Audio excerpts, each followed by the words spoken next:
Hello, Internet, and welcome to the Rough Drafts Compete Journey of Wrestling League.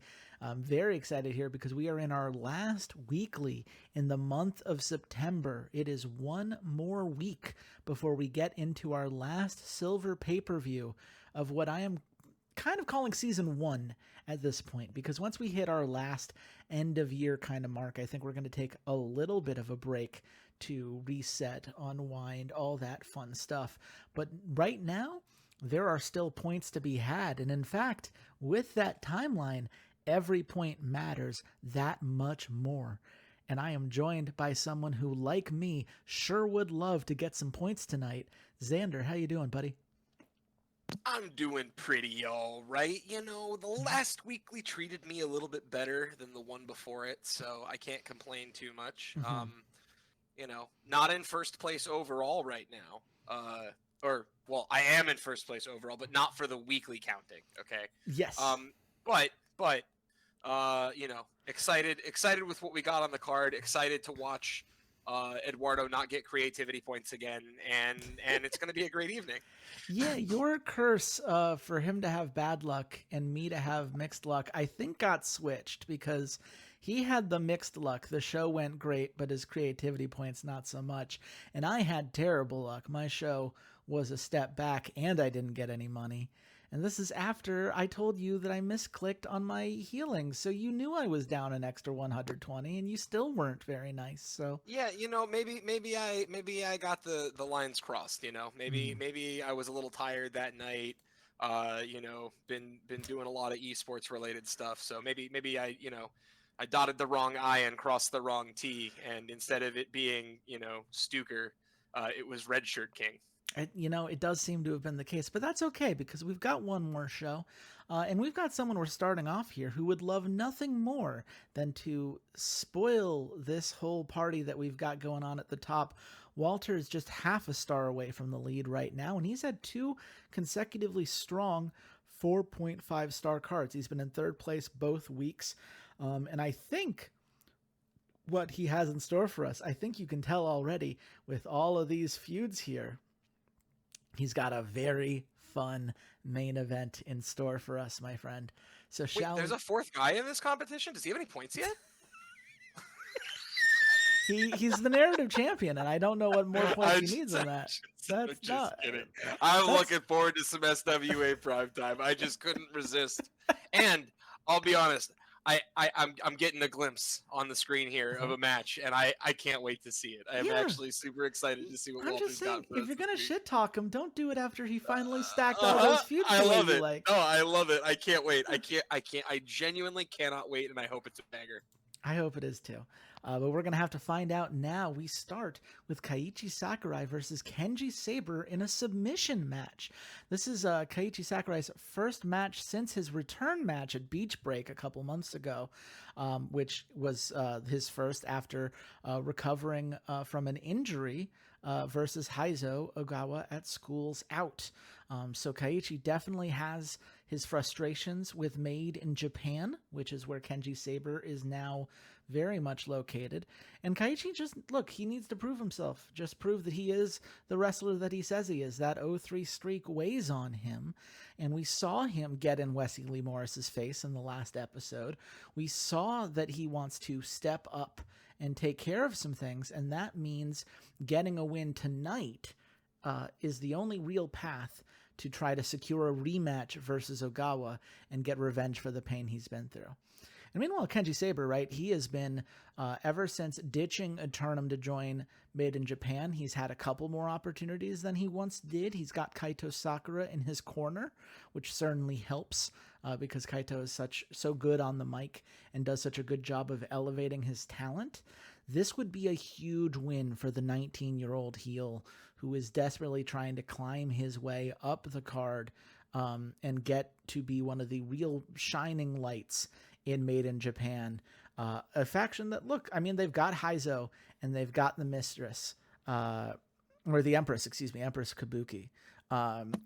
And those are Say not two. Mistress Jade. Even No, I know that. yeah, Okay. no, my apologies. I misspoke. It is the Empress Kabuki, of course.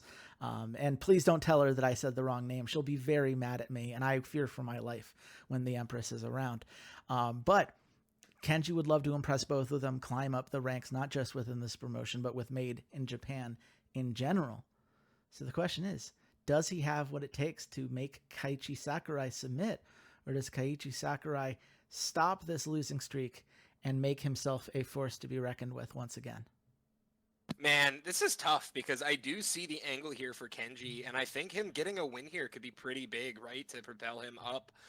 But something tells me that this first match is going to be Kaiichi Sakurai stopping that losing streak, stopping the bleeding, and getting a win here.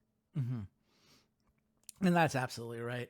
And look, Wesley Lee Morris is watching backstage from, I believe it's called the Gorilla area, just taking all of that in. Seems kind of a head shake, a need to take care of things himself, perhaps, after Kaiichi got in his face last week. But it's a nice result for Kaiichi Sakurai. It's a 4.75 star match. A nice morale boost for him. Kenji loses an overness, but it's nothing that he can't handle. And that plenty of intensity, I think, is exactly the energy that Walter wants out the gate for tonight's SWA primetime. So we will see whether Kaiichi is next seen against Wesley Lee Morris or against Haizu Ogawa. I mean, ideally, both of those are feuds he would love to get a lead on, but I can't imagine wanting to take both of those monsters on at once.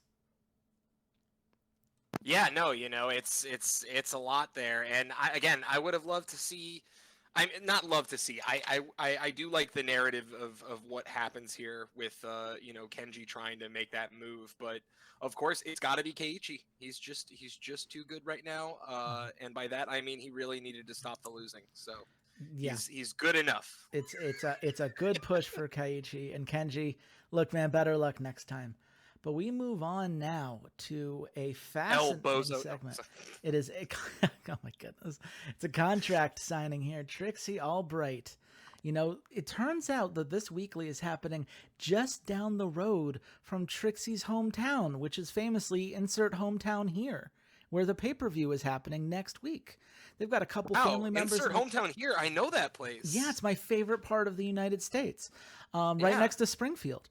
It's Trixie's got a couple family members in the crowd tonight, and she gets on the mic and she's like, "Look, I'm ready to prove that you don't have to be perfect to be successful, right? That you can put in the work, you can grind out the hours, put in the elbow grease and that hard effort, and you can go far." And Maester Gomez laughs in her face, and it's like, no, if you're going to be the best, you have to do whatever it takes to win. If that means you have to lie, cheat, or steal to ensure that you never lose again for the rest of your career, that's what you do. That's what greatness requires. And that's why I have the belt and you don't. And the two, of course, go back and forth for a bit. Trixie calling out Maester's underhanded tactics, pointing to the idea that Maester, for all of her wins, right, she's only 6-6. She's lost a lot along the way. So clearly she's not that good at lying, cheating, or stealing to keep this going. And how long does she think those tactics can really last? Maester just laughing in her face with a 2-7 wrestler is getting a little big for her britches just because she won a couple matches, huh? And finally, Trixie puts out a challenge and says, "Look, I'll fight you tonight. I want to fight. We're going to sign this contract. I'm fighting you at the pay-per-view for sure. But if I need to fight you tonight, I will absolutely fight you tonight." And Maester's just like, "Okay, so here's the thing. I have friends. I've got Consequencia, my tag partner in telenovela, and I've got Livia Scribner, who we've been hanging out a lot. And I don't think you're going to win a 1v3. So unless you have somebody in your corner who's going to help tonight, we're done here." And Maester kind of walks off, and Trixie gets that kind of, thinking expression on her face. She's going to go backstage and see who she can find because she wants that match tonight. Maester has gotten under her skin, and she wants to get revenge on that front. But Yeah. Wait, did she lose 15% overness? She Maester lost 15% morale Oh, because Trixie is morale. I see. 400 points below her. Gotcha. Um, Granted, that still gets her to 85, right? She's fine. Yeah. But Sorry, I didn't register that in my head for yeah, some reason. yeah, it's the start of a feud, and that always hits the hardest when it comes to the popularity gaps. But like, it's not Walter's fault that they're performing at insert hometown here for the pay per view. You gotta Yeah, give the you hometown got it hero a chance. exactly. Hmm. Listen, whenever you go to insert hometown here, it's that you have to do it. That's Trixie's hometown. You gotta give her some love at insert Hmm. hometown here, and I'm sure that Walter, as a famous heel focused fan, is going to give the hometown hero a chance to shine in the spotlight, right? That's famously Yep, how this famously, goes in that's definitely wrestling. what he does. But Absolutely. I mean, it's a 4.5 star segment. Given that Yeah, Trixie's only 2 stars in charisma, I think that's huge. So, I think that was a fantastic segment. Well done. yeah. And that match now locked in. But now we go to a new match. Made in Japan, Talia Adler, Empress Kabuki, and Saiko Sahana, who of course joined Made in Japan officially last week after messing Mhm. with our Angelina Cardinal at the pay-per-view, and then doing a vicious beatdown backstage earlier this month, are taking on Jessie Mallory, Raven, and Brooklyn Cambriel. These are the 3 talents who have all locked in their position as per the timeout draw that we saw last week. They've all locked in a spot to challenge the Empress at end times, right? And of course, the Empress loves to wear down her competitors where she can. She's done this before, but this time she's got some people in Made in Japan who need to prove themselves, right? She's got Seiko Sahana, who just joined, needs to make an impact, prove her worth within this group. And Talia Adler, you might remember Talia Adler is the one who cost the Empress her only loss in this promotion, right? Sure, it was a tag loss, and so it doesn't stick on at the Empress's record, but Talia needs to prove herself again. And against 3 talents who have no experience working together versus a faction in Made in Japan who should have at least a little bit of synergy, the Empress thinks this should be a clear and easy victory. But the question is that indeed the case here, Xander? Does Made in Japan have the tools it needs to take on 3 of the strongest individual female wrestlers this promotion has? Sure doesn't. Brooklyn Cambriel wins. I love that you spot out Brooklyn in particular. We all know you are a fan of the divine deity that is Brooklyn Cambriel. But it's a little bit more interesting than that, because we do have a distraction here from Angelina Cardinal. Wow. Because here's the thing. Yes, they are going to win this match, and we'll see. The score 3.25 star would have been better without the distraction, but that's fine. This is a narrative match. Walter went in knowing that this would Yep. be the case, right? Angelina Cardinal, the music hits, right? And Seiko Sahana, who has only attacked Angelina Cardinal in secret, right? Has tried to pick and choose moments where she could not be ready. Angelina now comes to the ring and just calls out, "Face me. Face me, you coward." And Seiko Sahana fucking runs. And Angelina just chases her out of the arena. And unfortunately, a 2v3 is very tough. Talia gets stuck in the middle of the ring where she can't reach the Empress, and each of our 3 competitors, in Jessie Mallory, Raven, and finally Brooklyn Cambriel, all get off their finishers, with Brooklyn getting the final pin here against Talia Adler. So 2 people have failed the Empress tonight in different ways, and all 3 of her challengers came together for a victory, including a special appearance by her other main challenger. And I have to say, I can't imagine the Empress is happy with this chain of events. No, definitely not. There's no shot. Yeah. We will see if she can get her revenge against Jessie, Raven, and Brooklyn at end times. But for now, we move on to a match between Devontae Harrell and Eddie Davis, right? This is part of that classic Prodigy versus Dominatus Tenebris feud. And so these are two of the younger talents going head to head, right? Devontae Harrell, the prodigious one. He has yet to have a singles victory. You know, he's been focused on his role within the tag Prodigy and, of course, the now 4-person faction Prodigious. And you have, of course, Eddie Davis, right? The 1-12 has lost 11 matches in a row. The time traveler militia, who has Assassino in his corner tonight, but, you know, is the person that Christopher Devlin has sent out, I would say countless times, but we can count it. It's 11 times in a row and constantly comes up just a little bit short. This is, you know, both of these competitors, they need to prove themselves. They need to get a win as individuals, but they also need to give their faction that extra bit of a boost as we head into end times. So the question is, who is getting the nod? That is a good question. Who gets the nod? All right. And you know who I'm rooting for here. It's definitely not Assassino. Okay. I'm not rooting for Assassino. Eddie Davis is going to take the L because Devontae Harrell and Tyson Morriso have to be the ones to take it. Prodigy all day, every day. You're goddamn right. That's a win for Devontae Harrell. It's a nice match. It's a hot match. Only 4 stars, but given that this is a no gimmick match, that feels fair to me. It makes the feud hot, so the two of them will have a chance to fight each other again for, for the long run, which is great with a faction feud like this. You want to have more time for these smaller bit pieces to build that feud up even more. Gives yourself a little bit of a tail on the way out. But speaking of the way out, Assassino, after this match, gives Devontae a stern stare down, gets a little bit in his face before letting him go out of the ring. Perhaps teasing a future match? We'll have to wait and see. But Assassino is not happy with this loss, and Devontae Harrell is going to remain firmly in his sights moving forward. Devontae Harrell.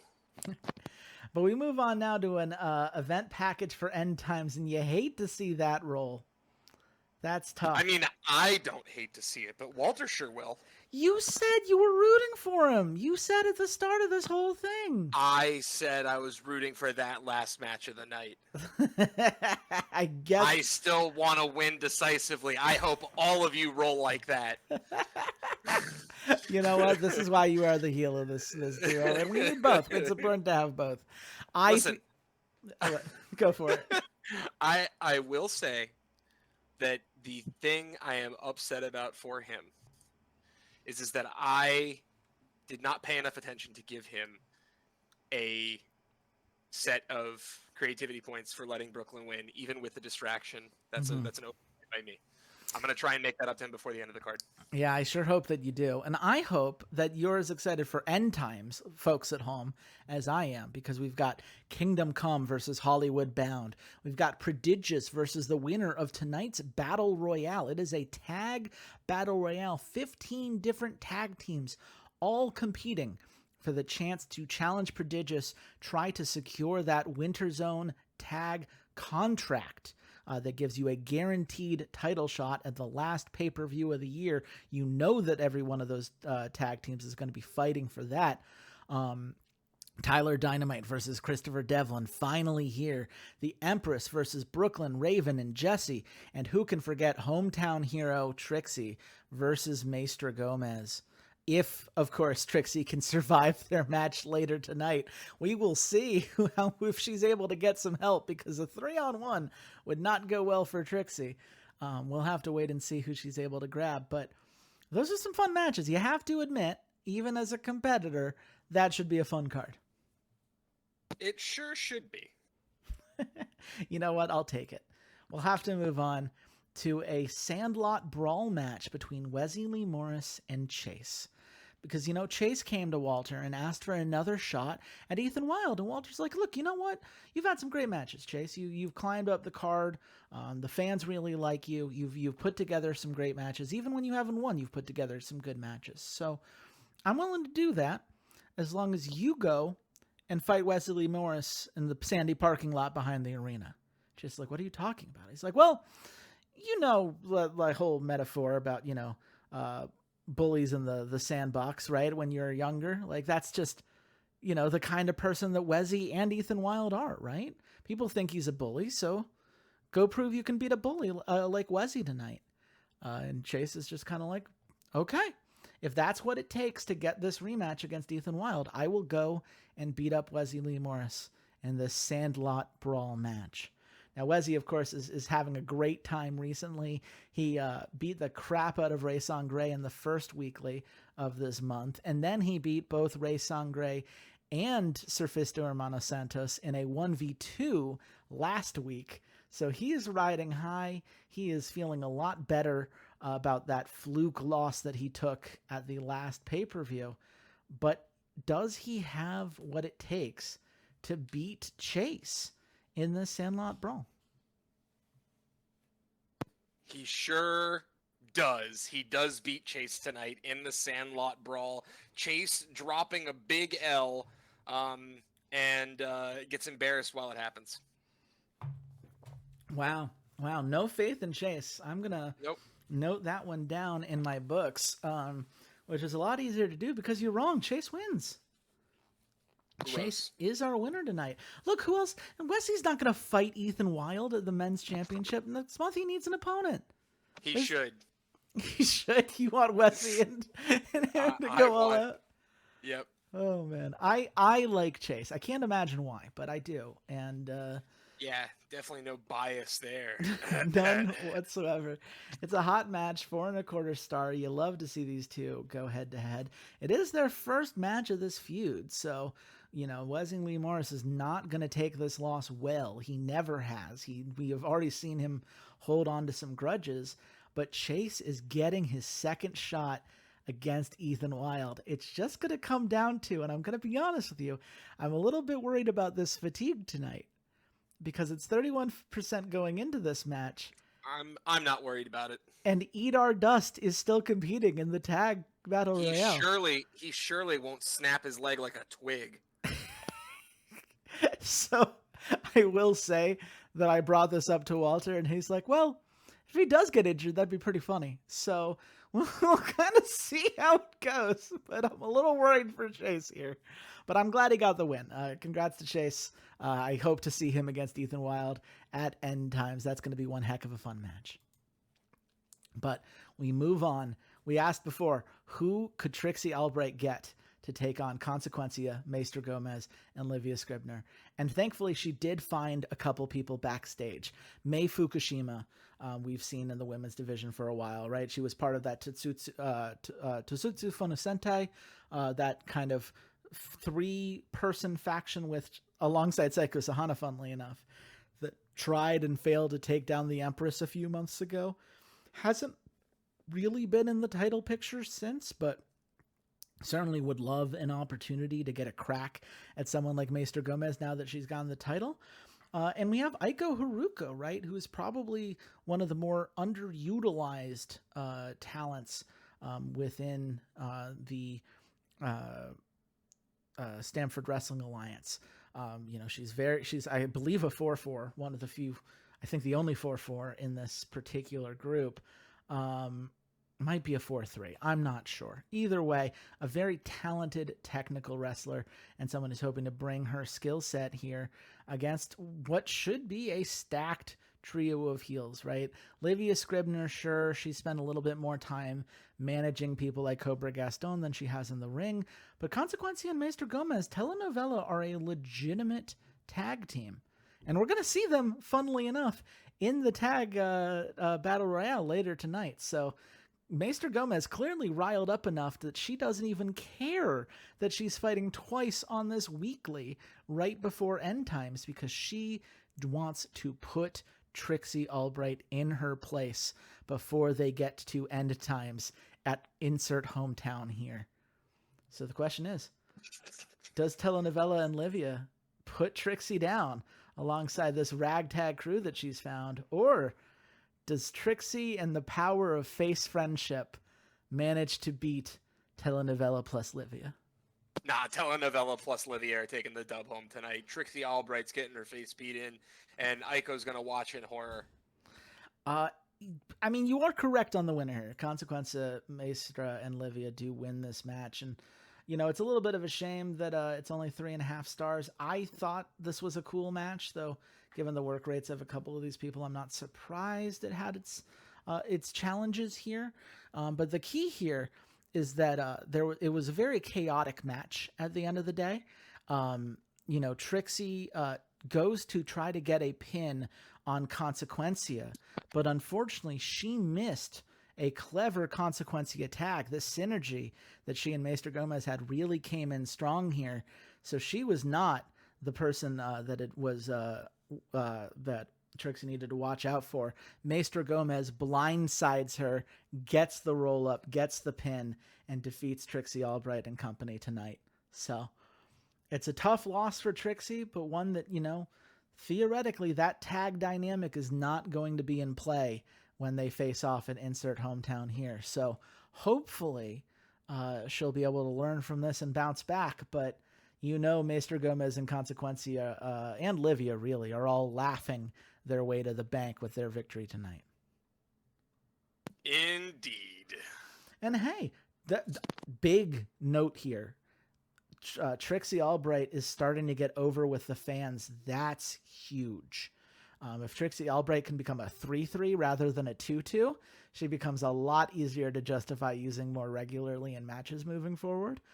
It also pushes the Trixie Maester feud hot, which is great to see. And look at all these feuds between people in this match. Maestra, Consequencia, both getting multiple new feuds tonight. Trixie now feuding against basically everybody here. So I look forward to seeing what this does to the women's division. I think this is going to enable a lot of different stories. And we'll have to just wait and see how it all turns out. Now, I have to say, I'm so excited for this next segment because I have no idea what's about to happen when I click this button. Oh, because boy. We have a big veiled box set up in the ring. Daniel Stevenson has set up. Wow. Okay. I don't know. I guess silly segments don't do well at Pure Companies, we found out. So this is the first silly segment that anyone's tried. Sorry, Walter, that you had to find out the hard way that this is not what's happening. But, you know, Ethan Wilde gets a note. He's lured into the ring, and Daniel Stevenson just drops this box of slime like Nickelodeon style all over Ethan in his very nice outfit.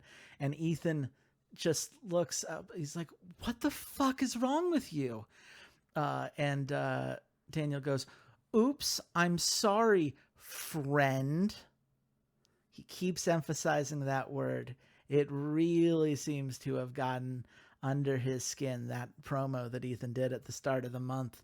And, you know, I think between this and beating up the car, I'm starting to think these weren't just accidents. I don't think Daniel's doing this on accident, actually. Yeah, kind of seems like it's on purpose. Mm-hmm. But he's a face. I'm sure he wouldn't be antagonizing Ethan Wilde like this on purpose. That would be crazy. A crazy accident that this box of slime just happened to fall all over Ethan here tonight. Absolutely incredible. Cool. We move on to our last match of the night. And it is a battle royale for all these tag teams. Look at all these names. Look at all these faces. I mean, we talked about before Telenovela. That's Maester Gomez and Consequencia. They're obviously here to make a big impact tonight. Maester, maybe she gets 2 titles. That would be fun. AR-60, of course, they lost to Kingdom Come, who earned the right to challenge Hollywood Bound directly for the title. So AR-60, as far as they're concerned, they're the next ones up. They should have the opportunity to challenge Prodigious and take them down. The new Gaston brothers, of course, Colton Scribner and Cobra Gaston. We know Cobra would love nothing more than to throw his star power around, maybe secure a victory here, and he could have a second title. Wouldn't that be fun? I believe Colton Scribner still has the Would not brass be ring. fun. 2 contracts would be cool. Strong Style, of course, Shohei Hirano, Kenzo Nai, Edar Dust, Axel Dust and Chase, Patty Gilman and Craig Opley, Parole on the Roll. These are 2 of the 3 people that currently hold the Trios belt. The Killers, Pocket Rocket, Catering Crew. They're in it, Anything's possible in a battle royale like this. And who can forget Down Under, who won 6 matches in a row and then lost 6 matches in a row. We know how much they would love another shot at this title belt, and they have become increasingly frustrated time and time again that they haven't been able to put it together. So, with all these different feuds, with all these different wrestlers, all with their own reasons to desperately want that contract match versus Prodigious at End Times, do you think it's going to be one of our newer tags that are learning how to work together but have that individual star power on their side? Or are we going to see an experienced tag that's maybe struggled in the past to make their way to the top finally break through in this big moment? And of those, who are you picking to win this one? Again, you got a lot going on here, right? Mm-hmm. You got the new Gaston brothers, you got Strong Style, Edar Dust, all big names. I see Telenovela in here again, right? The Scribbies, the Scribbles, the Scribners, AR60, who I've rooted for a number of times. There's a ton of great folks in here, but I think there's only one that can win in a match like this. And it really comes down to Edar Dust and the new Gaston brothers. And if I'm choosing between those 2, I'm choosing the new Gaston brothers. That's who's going to be the ones that take it. All right, Irish Lads, Strong Style, still looking good. Parole on the Roll, looking good. No one cares about Neon Wings. Hope they never wrestle again. How I hope dare they you. both break their legs. How I know you like them, you. and you're wrong, and that's okay. Ace and Carter and Catering Vince Crew Eagles are a delight. Catering Crew and Baja Lucha are happy to be here. But at the end of the day, like I said, I think it comes down to, the new Gaston brothers and Edar Dust, and Edar Dust's going to be a little tired. So it's got to be the new Gaston brothers taking it. You are 100% correct. It is the new Gaston brothers taking the win. It is a 4.75 star match. Look at the overness boost. Look at the boost for these feuds. Let's just check down. The new challenger feud between Kevin Bates and Cobra Gaston has gone hot. That's funny. Pocket Rocket AR60 has gone hot. AR60 and the Killers have gone hot. Trevor Ace now over with the fans. That's huge for, I believe that's Pocket Rocket. Absolutely. Big boost for them. Consequencia is getting a popularity boost. Enlightened Cruz with a nice popularity boost. We might have someone in the Profits finally over with the fans. That would be a massive change for that group. A lot of big moments here. One new feud between Down Under and Strong Style. And I have to say, and I hate to point this out, you did not end up giving Walter any holy shit moments. Yeah, I'm gonna say that I'm sorry. I genuinely am. Tonight was there are 2 matches he should have gotten it for. Okay, Yeah. One was a complete oversight, and I called it in the moment. I really should have given him one for this, and I like this. This is one of those times where I like to say that I have full control. Sometimes I've only got like 95% control over the holy shit moments, and that last match specifically is proof of that. Okay, I don't have 100% agency, just about 95%. It would appear so. I'm a little bummed for him. It's a 4.25 star card, which is by no means a bad card. If we weren't in a competition like ours, that would be a very strong card. We have had 4.25 star cards we're happy with in our 1998 league we play on this side, right? But I think the Jesse Mallory Raven, that match versus Made in Japan, didn't quite go the way he wanted, even without the distraction factored in. Devontae versus Eddie was not the greatest role. End Times took a huge negative role here. That was really unfortunate. The slime surprise giving a decrease. We had no idea that was the case. If that's 4.25, maybe that makes a difference here. I think just a lot of unfortunate rolls. I'm glad that the top roll, right, this battle royale, setting up the new Gaston brothers victory here, I'm glad that worked out. Though I am very interested. Does that mean Cobra Gaston's wrestling twice on this card, or does he not have to defend his solo title at end times? That would be. Can't wait to find out. I can't wait to find out. So maybe not the score that Walter was hoping for, but from a narrative perspective, I think a lot of things went really well here. But we move on, Xander, and you and I are currently tied right now, a quarter star below Eduardo, but I checked the results, and right now I have more hype than you during these weeklies, so you're going to go before me here. Tell me, what does Glory of Legends have in store for us at Wednesday Night Triumph? You got another Wednesday Night Triumph night, okay? And we're kind of returning back to form. We had, of course, the new debut last week. It was pretty hot, pretty fire. Everybody loved it. But now, listen. Yeah, Walter definitely didn't shit talk you at all. It was great. Yeah. Everyone loved it. And sometimes Walter's mad, and that's why, he's 4.25 stars. And that's fine. He can be mad about that. To be fair, he didn't know. He was just shit talking the idea of like that gauntlet concept. And I was like, man, you don't know how funny it is that you just said that. Just wait till you see the episode. Anyway, please continue. Sometimes you're wrong, and Walter is, wrong. So that's fine. But yeah, so continuing on. We got a lot of faction warfare happening right now. We've got a belt on the line tonight, Wednesday Night Triumph, very rarely without a belt on the line. So once again, we've got a big match for that. Long-time feud that's been running, a lot of long-time feuds actually that have been running. And we're excited to show off some pretty hype stuff. I also want to point out that tonight is unique. You all have seen some of our Brawl segments. You know that we are backed by some of the top businesses in North America. All right. You've seen the Apple Store brawl. Okay. Mm-hmm. You've seen the brawl at Billy Bob's bar. Mm-hmm. Well, tonight, not only is there a brawl, the entire event up through the last match is going to be in the Costco parking lot. Costco has given us free reign of their entire store, okay? Wow. And we thought, hey, we don't want to just throw stuff around in some shelves. Let's turn the parking lot into one of the most brutal street fight arenas you've ever seen. There's weapons on the ground. There's shopping carts. There are barriers, barricades, everything you can imagine. And the wrestlers tonight are going to be throwing down and looking to draw blood at Costco.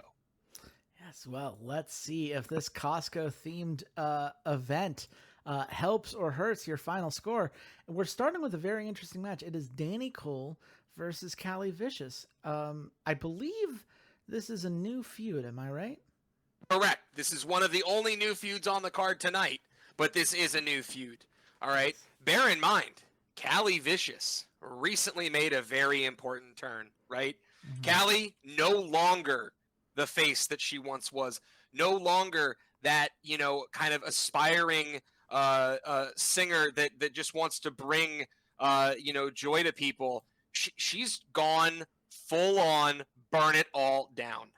And she knows that her future now resides on causing as much pain and havoc as possible. And she asked Executioner Goro, what's next? I brought you the blood of Bright Future. What do you want next? And Executioner Goro said, go out and find me the blood of Brigantia. And Callie, she says, you got it. Mm-hmm. And so tonight, Danny Cole is the one being thrown to the wolves against Callie Vicious. Both of these wrestlers have been, you can see Danny Cole's been struggling in solos matches. Now, don't forget, Danny Cole did benefit from having a super long reign as a trio champion. Undoubtedly. But Danny Cole's solos have been rough. Danny Cole's been in some big matches with both women and men. All right, they have had phenomenal performances, but not enough to get the win. And so Danny promised their members of Brigantia and said, I will do what needs to be done. I will come out on top and burn it all down tonight. Callie Vicious is not the burn it all down member to take me down. You know, and here I was thinking that Callie Vicious was going after Danny Cole because the Executioner wanted her to get more blood from Bright Future, and that is the name of Danny Cole's gimmick. A fact that I will never not find funny. Yep. But we ignore that part. I mean, you can. But I have to think, right? Like Callie just joining, Burn It All Down. Maybe you want to protect her a little bit, but Danny Cole could also really use a win. I would be fascinated. It really all depends on how much you want to build up Callie. I feel like if you want her to be a monster for Burn It All Down, she needs to win this match. But I'm curious, is that the case? Or do you have plans for one Danny Cole? Listen, Callie Vicious is on her way to becoming a monster, but she's not there yet. And it's going to be Danny Cole taking the first win in this feud. Okay. It is a 3 3/4 star match. A little bit of a low roll there from a street fight perspective, but Danny Cole suplexing Callie Vicious from the apron through a table outside. It's our first holy shit moment of the night, which is not a sense you like to hear when we've already had a full wrestling card, but you know, congratulations all the same for that. Yeah. A nice win for Danny Cole. They are non-binary, and I do want to remind myself of that. Just 5 overness away from becoming a 4th ring, and I have to imagine that's the goal here in the long run, is to make this member of Brigantia be able to stand on their own 2 feet and really compete against the best of the best here in this company. Yeah, listen, it's no hidden secret that Danny Cole is someone we want to see become that, over member. Also, the morale was looking a little dangerous there. So, but at the end of the day, don't expect that just means Callie Vicious is going to get beat on in this feud. This feud is going to be here. It's going to last, and both wrestlers are going to make a lot out of it. We'll see who ends up on top. But, I mean, you know how Executioner Goro is right now. There might be some strings getting pulled in the back if Danny Cole starts getting too many wins. We will certainly have to see what the Executioner has in mind. But we move on now, and it looks like Azaki has a new manager and a legendary one. Now, how did this come together? Listen, you guys saw it a little while ago. Hueso de Cabra came out and gave that legendary endorsement to Azaki Cordova and said, I love what Azaki's doing. And that was right before Azaki lost the belt just a couple weeks earlier. And now, Azaki, still someone that everyone is looking to for leadership for the people, but, was feeling a little lost, feeling like, questioning himself, like, am I really the one to be guiding everyone when I'm no longer holding the belt, when I've made such a crucial error in terms of, our tactics? And Hueso patted him on the back and said, listen, I endorsed you for a reason. Okay. I believe that you represent the best of For the People. And I'm going to come out and I'm going to stand with you, and we're going to figure this out together, Azaki. And that's what happened tonight.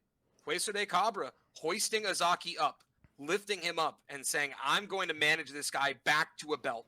I'm going to manage this guy to be the one that everyone expects he is. And he's going after Burn It All Down, and he's going after Conquest or Death. And I'll be damned if I let him struggle on his own.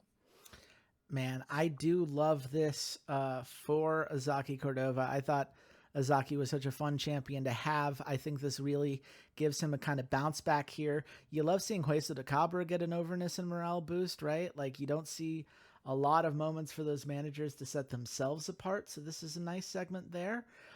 It's 100% success rate. The producer focus pushes it to that 5-star mark, which means all 3 of your reveal manager segments have been 5 stars. You have upgraded that to silver. And I think that's just kind of fascinating, right? This is you have found a way to turn these managers into big, iconic moments within your company. And it really makes me wish I had one. I really think If there's anything I underestimated back when we were doing the draft, it was the value of having even just one legendary wrestler who could do these kinds of segments, because I did not know that half of the ones you've used existed. So well done for identifying that, utilizing it this way. It's a well-deserved 5-star segment. Thank you. But we move on to now Vinland Saga. I recognize, but I believe this is a new tag that we're seeing coming out of Polis Demos. And because I don't exactly know how to pronounce it, I'm going to let you introduce them. Yeah, that's right. That is Didymos. All right, that okay. is Didymos. Yeah, I was and overthinking. that is the faction tag for Polis Demos. That you take a look there at those two phenomenal wrestlers. You've got Christian Quinn and you got Ryan Fox, right? Mm-hmm. One of whom is a tag specialist, and they have been looking, or maybe they're not. I thought they were. Nope. Okay, slight error. They are not, but they are a tag team for Polis Demos. And Polis Demos have made a statement as a trio. Okay, they are the ones the most consummately wrestling for that belt right now, in the big feud that's been going on. But they're saying, hey, listen, we still need to make progress, and it's hard for us right now as solos because we're constantly outnumbered, outgunned, and being assaulted from Kanoto Karius, even from some of these other face and heel promotions or factions that are near us, with the Burn It All Down, with the Bright Future, right, with the Brigantia. We got to find another angle. We got to find another avenue. And Ryan and Christian, they come together and they say, hey, let's not just form a tag and make a big thing of it. Let's get out there and let's immediately start wrestling. All right, let's figure this out together. Let's build the bond, and we will overcome. Yeah, I mean, unfortunately for them, they are thrown together against Vinland Saga. Now, we all know that Cassidy doesn't have the kind of pull that Johnny or Executioner do. But it's very clear that someone who is helping orchestrate this card wants to see Didymos struggle. Because the one faction they have had the most trouble with has been Kanoto Karius. And so when it came out that they were going to wrestle, I'll be honest, I don't know who made this match. I just know that I was told Vinland Saga is wrestling Didymos tonight. I mean, there's only one other person that could make that match, I feel like, in the lore of... Is that normally Johnny would be pretty upfront about telling me stuff like this. This just appeared on here.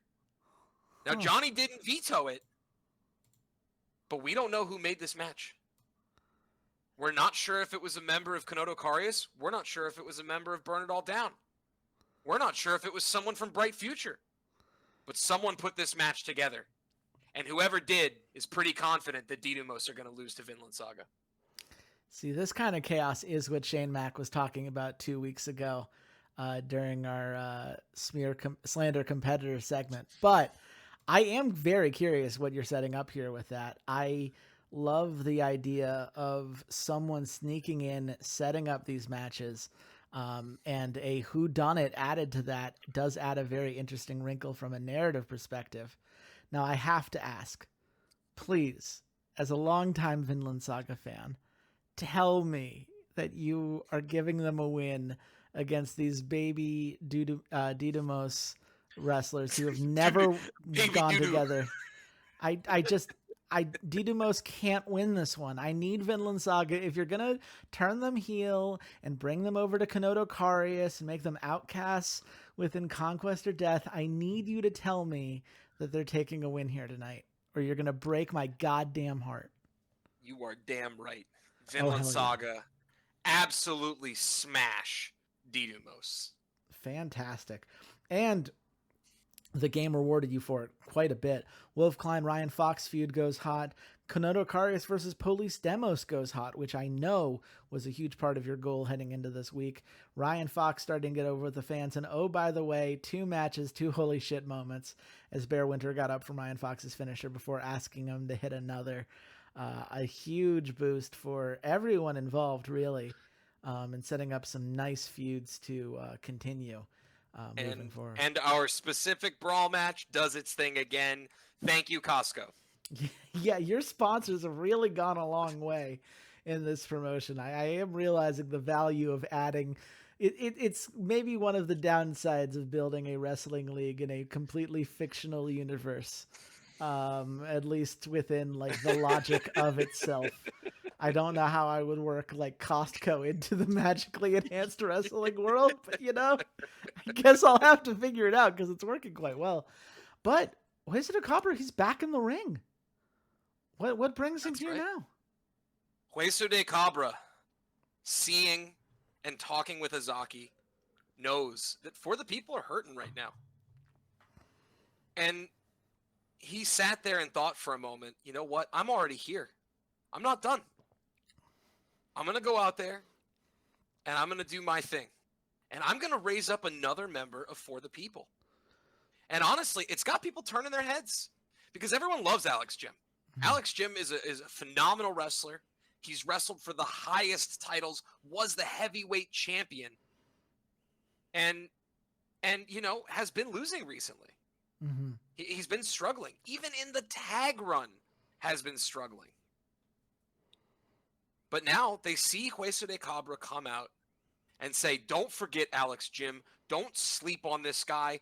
Do not for a moment think that he isn't one of the greatest wrestlers in Glory of Legends. Alex Jim will be back.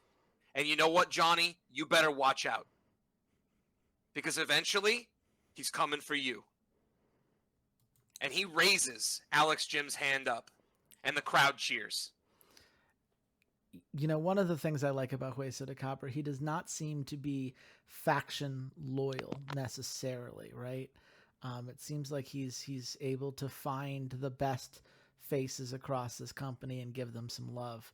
I guess he and Alex and Azaki are in the same faction. Is that correct? Yes, he has been a bit partial to For the People. For the just to be People fair, are the yes. biggest face faction, so I guess Correct, it makes correct, sense he's yes. starting there. But I love this for you. Again, a nice 5-star segment because why not? I'm just pointing this out to Eduardo because he's like, what do you mean there are segments that can get 5 stars? He thought they were all like packages and was avoiding them like the plague. So turns out pretty good how that all comes together. And congrats to Alex Jim for getting the nod, and congrats to you for another 5-star segment. I am very concerned about the scores that I am seeing right now as your competitor, but I'm glad. I'm glad you're concerned. Let's hope that these two fuck it up. So, Bone Soldier versus Sebastian Chaos. How did we get here? Yeah. So listen, Bone Soldier and Sebastian. They are two wrestlers that, of course, have gone at it with the Conquest or Death, the Burn It All Down. But this is kind of a bit of a newer feud between the two of them. Bone Soldier, a guy that goes, listen, I'm becoming a face of the company. I had the belt. I lost it. I need to retain my glory. And I have to find someone. I have to beat someone down that Johnny will smile when he sees that happen. Johnny wants me to target Burn It All Down. He's told me that much. And I have to find one of the better wrestlers to go after. And Sebastian Chaos is there. He's another guy also becoming a face of the company. And Bone Soldier thinks to himself that this is my target. Because I know that if I call out Sebastian Chaos, he will have to say yes. There is no way that Executioner Goro will let him back out. And because I've had a couple of notable losses recently, they might even think that I'm weak. But Bone Soldier has been preparing for Total War. He knew that this specifically was going to happen. And Bone Soldier, he has been nonstop working and preparing and just diligently planning for how he was going to take down Burn It All Down. This is the match he feels he can square away. And as I said, being called out, Sebastian Chaos can't say no. And Sebastian Chaos, listen, he had the loss most recently, but he had 2 big wins before that. And he's looking at Bone Soldier and saying, you just lost the belt to who?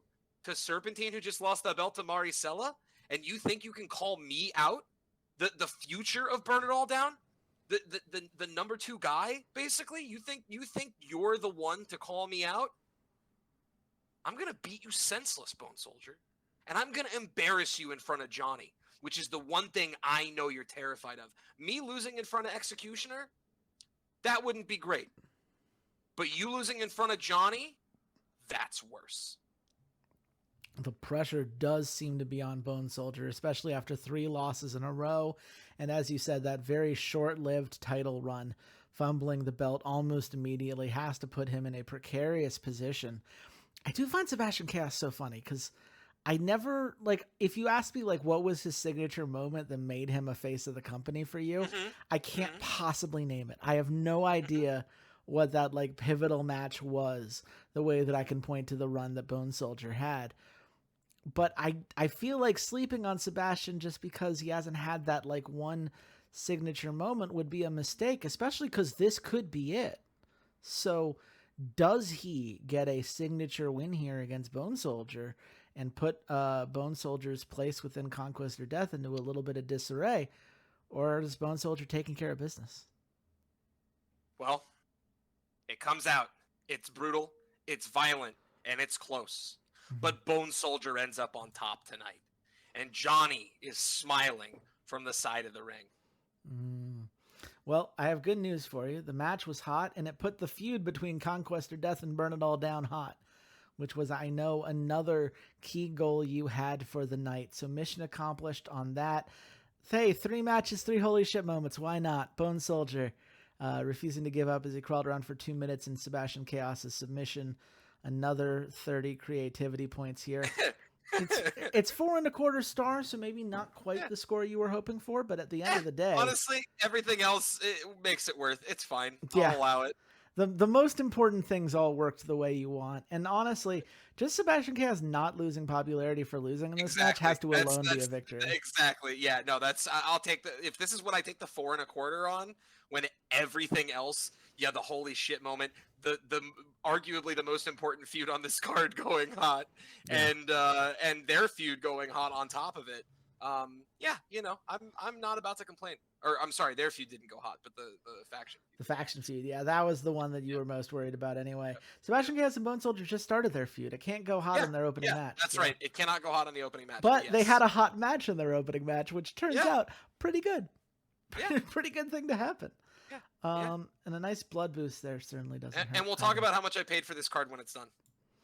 Well, we go on now to a video package on Brigantio Rising. Tell me why you chose to highlight them tonight. Yeah, listen, Brigantio Rising, you saw Danny Cole earlier come out and get the win. But it's been a bit rough for Coda and Serpentine. Coda did have a big win, in a match, but then lost to Deputy Newland, right? Serpentine, of course, losing the belt to Maricela and Frontline having come back out. But at the end of the day, they are a force to be reckoned with, and they are in some key feuds right now. But they also want to remind people, listen, you saw Danny tonight. Danny, on paper, is our lowest, ranking member. And Danny came out with a big win over a member of Burn It All Down. You cannot forget that we are here to represent, that we are here to become the next core face faction. And for the people, we respect them, but we've got a different way of doing stuff. And we're going to continue to show up and take on these bigger opponents. We will happily be the David in the Goliath matchup, and we will come out on top far more than we get put in the dirt. I mean, I like Brigantio Rising. I like seeing, Serpentine especially, I think I will always have fondness for. But, Matt Robinson's put in a lot of work, right? Coda Super, after getting betrayed by Deputy Newland, has bounced back in a fun way. I think that they are a very versatile faction with only 4 members right now. I'd be very curious to see if any of those faces that are currently factionless end up finding their way here over time, because they could certainly use a bit of a bolstering of their numbers. But, I mean, if nothing else, it's a 4 1/4 star for your video package, which is much better than your first video package you did. So yeah, it's sure. I'll take it. Again, I'll take it. Absolutely. But we move on to one hell of a match here. And I do mean hell when Black Bull, the face of death, is in the arena versus Elliot Hangtime.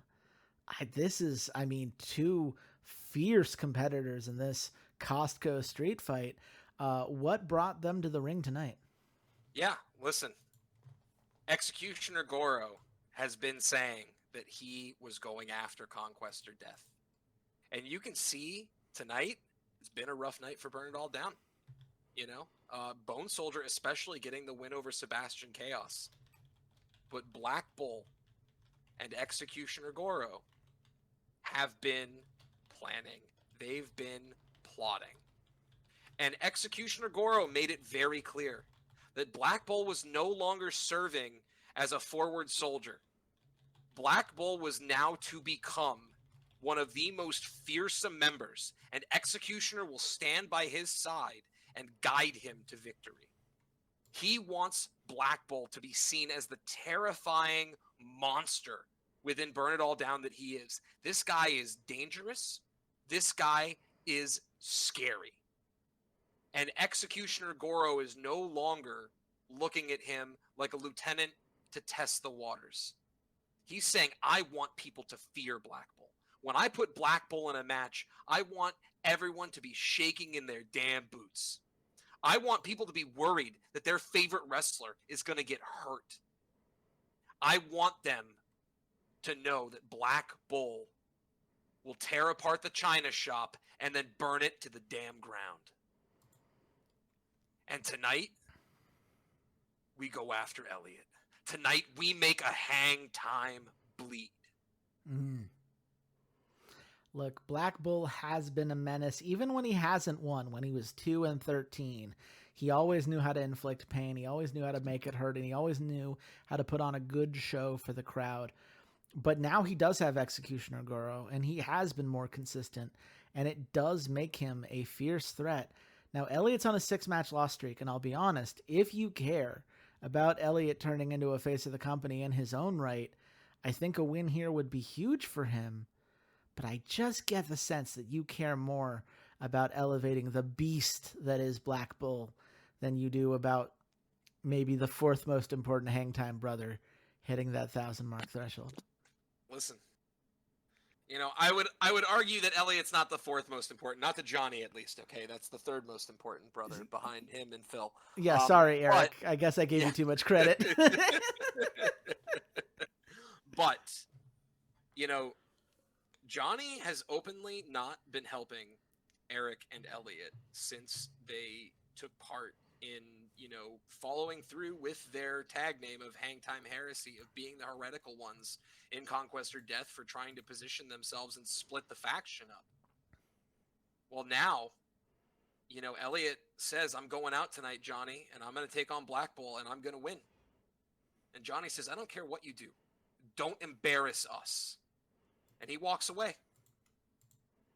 Johnny wants to win this feud, and Johnny is working to win this feud. But I'll just be honest, I don't think Johnny's watching this match right now. And Executioner Goro is ringside with a guy who has been dangerous. And so you're right, it is Black Bull brutalizing Elliot and taking home the win. And taking it home with a 5-star match as well. Some smooth performances and a little bit of blood going a long way here. Elliot Hangtime does fall out of that 1,000 mark, but he hadn't started the journey anyway. That only happens at pay-per-views, so no harm, no foul there. A nice victory for him. Total War had already gotten hot, so nothing to happen here. Oh, look, another holy shit moment, because why not? Why not get another one of those? Black Bull getting up from Elliot Hangtime's finisher before asking him to hit another. Just keep racking those up, man. That seems fair and balanced. I'm sure Walter didn't need any of these, for sure. Nope, he did.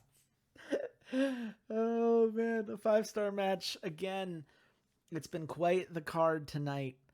But I am so curious because, I don't know, you had a little bit of homework for this next segment. I don't know if you found the time for it, but I do know that I'm about to be slandered here. So why don't you tell me what Johnny Hangtime has to say about Magically Enhanced Wrestling? Yeah. So Johnny gets up on the mic and says, "We've recently been called out by some guy whose name sounds like some kind of truck. And I've just got one thing to say to him. Who the hell are you? I don't know you. I barely know your fucking promotion. Magically enhanced wrestling? A bunch of people dancing around playing pretend? We're here to wrestle. We're here to make each other bleed. We are here to represent honor, glory, and brutality. And as far as I know, you guys represent magic missiles. What the hell is a magic missile? What does that even mean? Please elaborate on what kind of nonsense promotion you're running over there. You want to call out Glory of Legends? You want to call out the hypest, most excellent, top-tier promotion that is run by the wrestlers for the wrestlers? Who runs your promotion? What jack-off do you have over there calling us out? You must be out of your damn mind. Which is why I want to remind everybody that tonight we're doing this from a special place. A place that magically enhanced wrestling can't do it from, because apparently there are no stores. There's no business. It's just a bunch of magic and frolicking through a field. But tonight we are having brutal street fight beatdowns thanks to our partners at Costco. Famous corporate shill Johnny Hangtime. And Johnny turns and says, "Oh, and one more thing. Executioner Goro, I see your posturing. I see your maneuvering.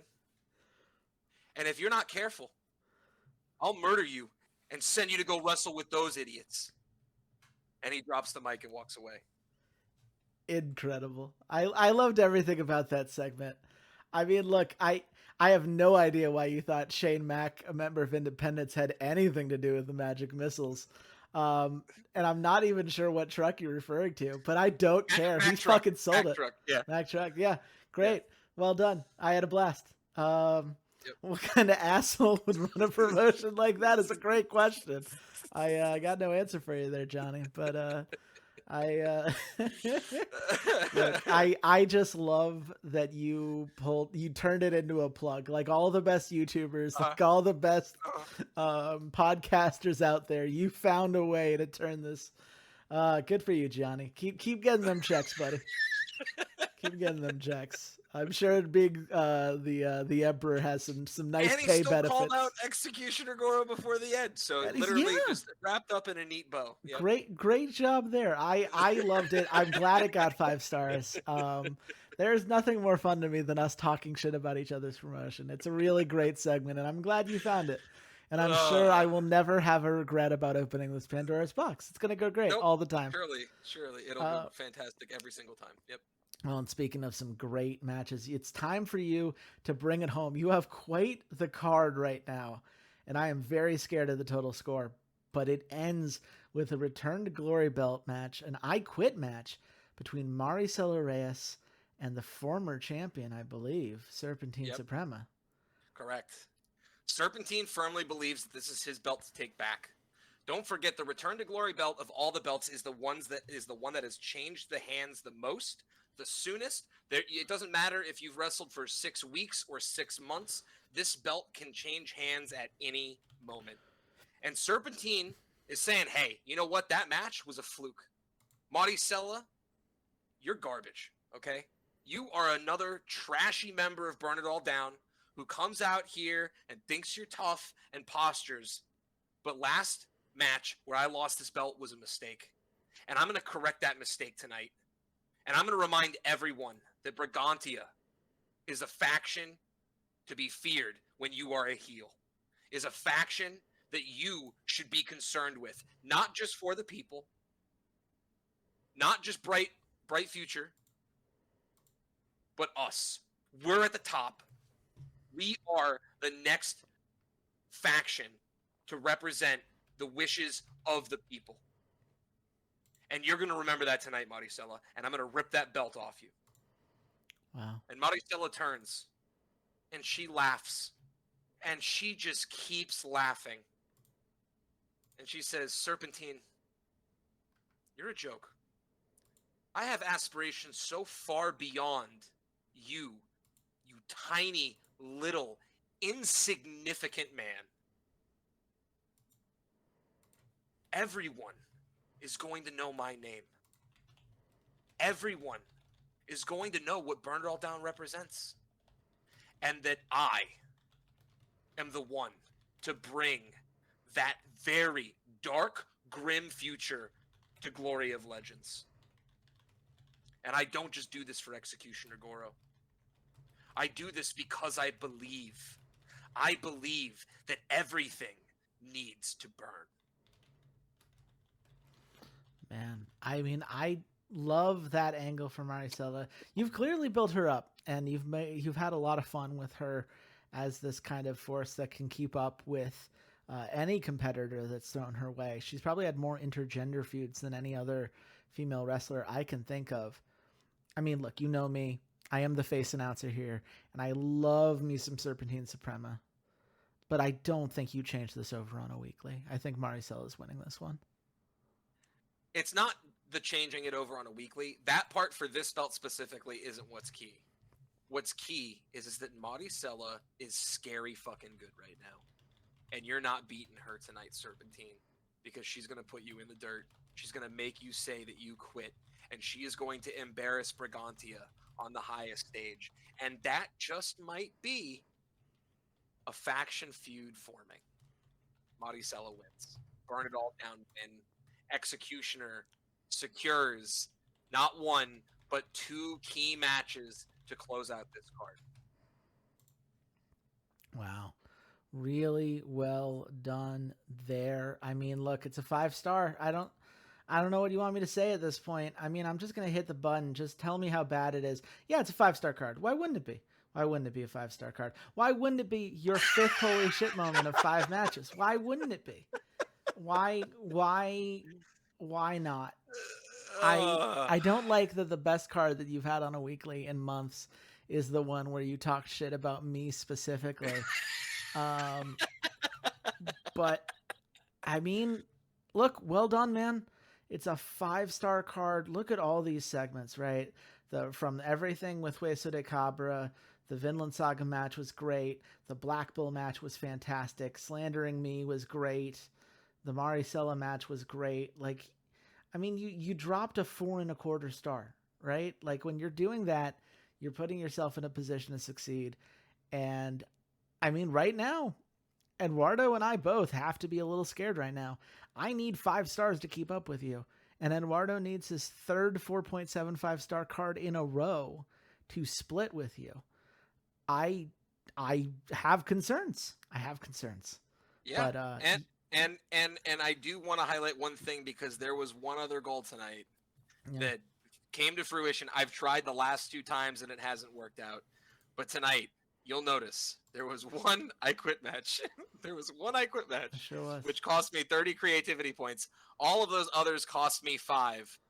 Tonight, I made a bunch of creativity points, more than I think I have profited in a long, long time. And going into the pay-per-view, so even if I don't win, tonight was a massive success. And I just want to rub the salt in the wound just a tiny bit more. So thank you. It's frustrating because you didn't share with the rest of us, right? You didn't give Walter fucking 1, and he didn't deserve that. And you know he didn't deserve that. You know he could benefit from that. And that's just bullying. But for Eduardo and I, you starved us out last week, even after you knew about my misclick, and then you slandered me. And it worked out, and it gave you the best possible card you could get. And I don't like how the game is rewarding you for making me and all of your competitors feel sad, but it is the thing that's happened. And I have to congratulate you by law, by the rules that we have written up as a competition. The rules that we've written up. Well, listen, I haven't won the week yet, okay? So there's still time. But I'm glad you're scared. That excites me. I like the fear. Okay, I maybe I'll reward you with a couple of holy shit moments, and I hope you score a little bit lower than me. But I think more than anything, I do enjoy these infrequent times where I get to go first or second. And have a card like that makes everyone really uncomfortable. Because I'll be honest, Eduardo's done that to me twice in the last month, and I'm fucking sick of it. Incredible. Well, on that note, it is time for Wild Magic. And while I'm not sure if anyone is going to get another 5-star card on a weekly, given how rare that has been, I am excited to bring this to fans. I think this is the culmination of a few different storylines that have been going forth for a while. I think it sets up a lot of different feuds from the pay-per-view that I wanted to set up and wanted to make sure were established before the pay-per-view. And it's going to get us another faction feud, which was set up by Arsenico earlier in the month, but I had not had time to really flesh out until tonight. And I'm glad to be able to focus on that and give the fans a really fun dynamic to play around with. So, are you ready for me to jump right on in? I can't wait. Johnny's looking for more stuff he can flame. Johnny should learn what faction Shane Mack is in. Let's start there, Johnny. Let's not. I mean, no, it's funnier that he doesn't. Let's be real. Yeah, Anyway. that was the most Johnny thing. Was that he doesn't even know who's flaming him. He's like, "Who's this random?" It was unfortunately very funny, and I can't argue against it. What I can argue for is one Devin Moxie, the creeper of magically enhanced wrestling. He is back to the MEW after recovering from a broken back injury that he accrued back in March. And sure, I may have spent more creativity points than I wanted on that because I hit the wrong button, but that Wolverine-like recovery has put him back at just the right time. Northern Nightmare disbanded. He is now a free agent, and free agents are always looking for opportunity to prove themselves, especially against factions that are currently on top and against someone for whom he has an established feud. And that puts Johnny Scott in the crosshairs, right? Johnny Scott has been the voice of independence, right? He is the one singing all of those hymns in Latin every time they have a promotional segment that requires it. He's the one spreading the incense as new members come in. He has been Arsenico's right-hand man, even if he is not winning matches. And look, Devin Moxie's not cool with how independents have been doing things, right? This idea of taking over the league and using their influence to take down other factions like Northern Nightmare, they are putting their weight on the scales to tip things in their favor in a way that Devin believes should be stopped. And Johnny, look, he doesn't have a single win to his name, right? He, outside of some group matches he's happened to be in, he needs a win here. He needs to turn things around, lest he just be converted into a full-time manager position and losing the right to wrestle on his own terms. So we've got a tables match here. Devin Moxie trying to climb up the card and prove himself versus Johnny Scott, who desperately needs a win and to prove Independence's superiority. Xander, who do you think I gave the match to? I can see arguments for both of these guys. The thing here, right, is that the popularity is really far apart. And that's going to have a pretty significant impact on whoever loses. I'm looking at this. I feel like Johnny needs the win a little bit more because he's 0-11, because he has a core narrative with Arsenico. But simultaneously, he's 100-100 right now. And Devin, 87-88 would benefit a little bit more, get him into the 700 category. And he's a 4-4, and you just brought him back. It's a tables match. You feel like that vindication as a unsigned wrestler, it could be huge, and it keeps the narrative healthy. Maybe you're not that concerned about Johnny Scott becoming a face of the company. So for all of those reasons, I'm actually going to do the thing that I was, kind of against going into this. I'm going to give it to Devin Moxie. Look, here's the thing. At the end of the day, Johnny Scott is over no matter what he does. The fans love him. Independence is fine if Johnny Scott is bad. Devin Moxie needs a win to be Well, considered a yes. threat Hell in this yes. company. And so I Devin love it. Moxie is getting the win. It's a 4 3/4 star match. Johnny can take the morale hit. That's fine, buddy. I am totally cool with that for you because this is going to boost Devin Moxie quite a bit. And tables matches are a fun excuse to make that kind of thing happen, right? Because they can be a little bit fluky, right moment, right time. Johnny takes a little bit of a popularity hit, but nothing that he can't handle. And he'll go on to do some great stuff in segments and be all right. But Devin needs the win, needs to look strong because he is not factionless for very long. Righteous Retribution. Ignore the fact that Miracle Oda is here because, as you know, he has a broken neck, excuse me. He is not here right now. But as was teased at the end of the weekly a couple weeks ago, Connor Hansen, Rob DiBiase, the two members of Highway Robbery, the first sustained title run for the tag division, alongside Devin Moxie, come out to the ring together. Highway Robbery joins Devin Moxie here. And they make it very clear they were impressed by the grit that El Rey Loco has shown since his return, pushing strong against his former faction in the Western Watch, despite being outnumbered even before Miracle Oda's injury.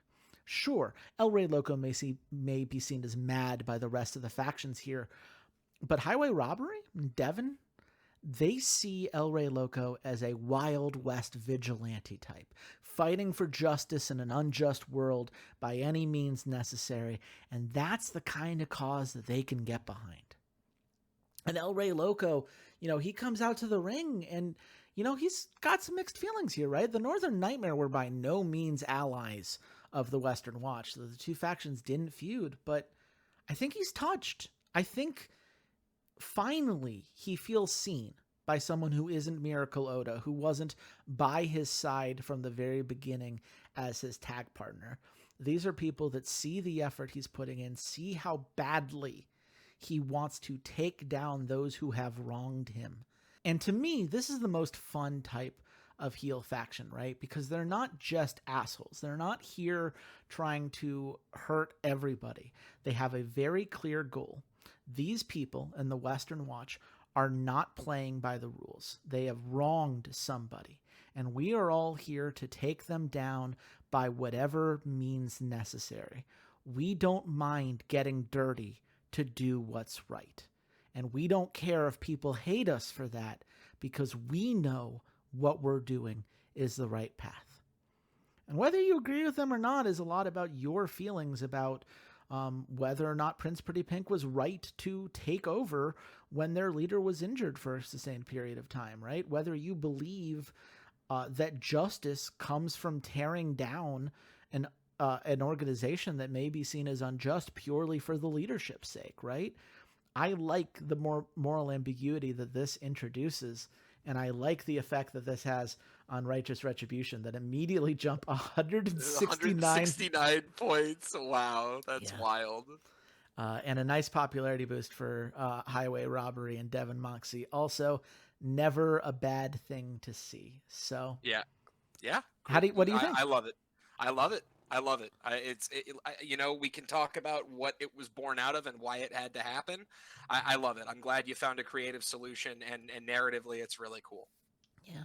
And I like the idea of Highway Robbery being a part of Righteous Retribution, right? Yeah. Devin's ultimately along for the ride. I needed a place for him to go, but Highway Robbery joining in here felt right. And as soon as I saw that opportunity, I was like, well, this has to happen. So. They fit, even the look fits. I mean, I think you got the Cowboys, you got Mankind, and you got the King himself. Yeah.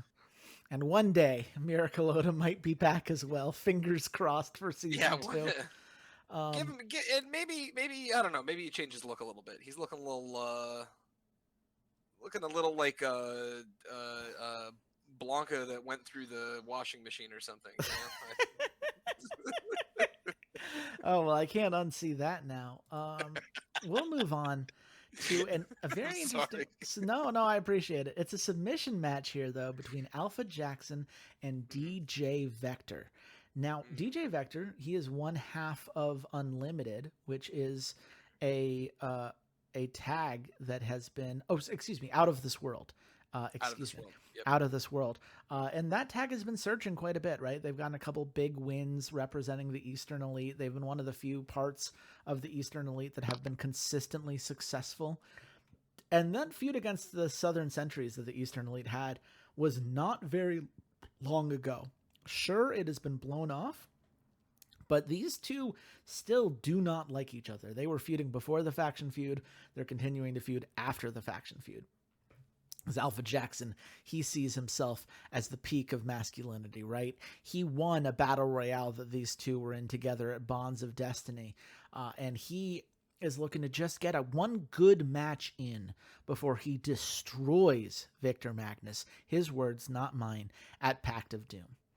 So you have this peak of alpha masculinity who is desperately looking to prove himself, set himself apart as the true leader of the Southern Sentries, and would love that win, versus DJ Vector, someone who, he's young, he's hungry, he's only 20 points away from becoming a face of the company in his own right, and wants to prove that the Eastern Elite are still a strong faction in a world in which independence is trying to put them down. The win here means a lot beyond just his individual contribution.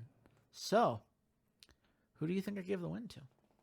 I think it's going to Alpha Jackson tonight. I just Alpha Jackson's doing so much for the promotion right now. He just took a loss. He's 2 out of 6 for going over for becoming a face of the company.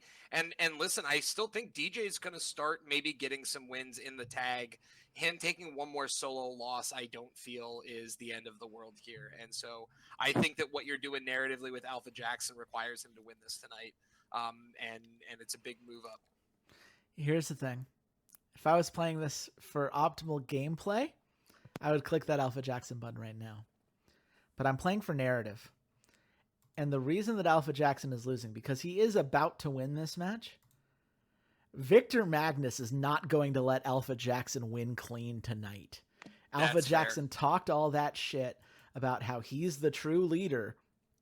And so just as Alpha Jackson is about to get the tap out, Victor's music hits. It distracts Alpha for a moment, which allows him to reset. Victor distracts the ref and keeps Alpha on his toes, and it gives DJ Vector just enough time to roll up Alpha Jackson, force him to tap, get the victory tonight. And it's a 4.75 star match, even with the distraction penalty, which tells me pretty hot. I had something going right here. Look, I wish I had the 5.25. In a world in which I didn't have to care about a 5-star match, I'd be very happy here as it stands. But it's the right move narratively, because Victor and Alpha Jackson are far more important as a feud than DJ Vector versus Alpha Jackson. And this furthers that well in a way that I'm happy with. And hey, right on. It got me a holy shit moment. DJ Vector refusing to give up. It's a great match. That was him at the very end of that 2 minutes when it seemed like he couldn't hold on any longer. That's when Victor came in. That's the holy shit moment. And the cool spots carry the day. For a submission match, I'll fucking take it, man. I'll take it. Yeah, man. Not bad at all. Not bad at all. But now, La Bestia del Infierno comes to the ring. Again, another segment maybe I don't do if I realize I need 5 stars. But he is here to call out Prince Pretty Pink for changing into the thing that the Prince once hated most. Because look, La Bestia and Prince Pretty Pink have been feuding for a while, but La Bestia used to respect the Prince when he was the Flame Warlock champion because he was willing to do whatever it took to win. Prince won an Iron Man match, an elimination match, and an I Quit match over Bestia. He was willing to put himself out there, put his body in danger in order to secure a victory. And look, both wrestlers were reeling after El Muerte Blanco secured his win by betraying Bestia. But Bestia responded by building himself back up, building the Hellfire Club, making himself stronger, and taking down Prince Pretty Pink in back-to-back street fights to prove that he had the grit necessary to take Ashton Nieves down and become king of the Thunderdome. And if Prince is the guy that Bestia thought he was, Prince Pretty Pink should have made a play to become the king of the Thunderdome, right? Challenge for the belt against this long-standing rival that they've had so many back and forth matches against. But not only has Prince Pretty Pink failed to do so, he's also started to be a coward in his defense against El Rey Loco. That 1v2 match, that's coward shit right there. Him trying to deny a match against El Rey Loco that Lucas Meltzer had to step up and do what was fair and right, that's coward shit. And so La Bestia del Infierno is in the ring right now, challenging Prince Pretty Pink to be a real man, to be a real leader, and meet him in the ring at Pact of Doom. And that's the call out here. I love it. Yeah, I'd love it more if Solo Feuds had a higher maximum score. Like a 4.25 is by no means bad, but it is the best that was capable of. And I do have to live with that. But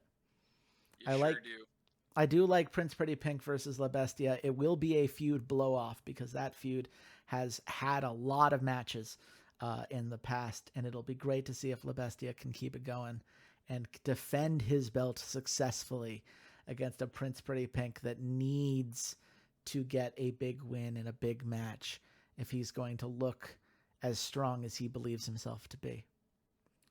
But before La Bestia can exit the ring, Arsenico's music starts to play.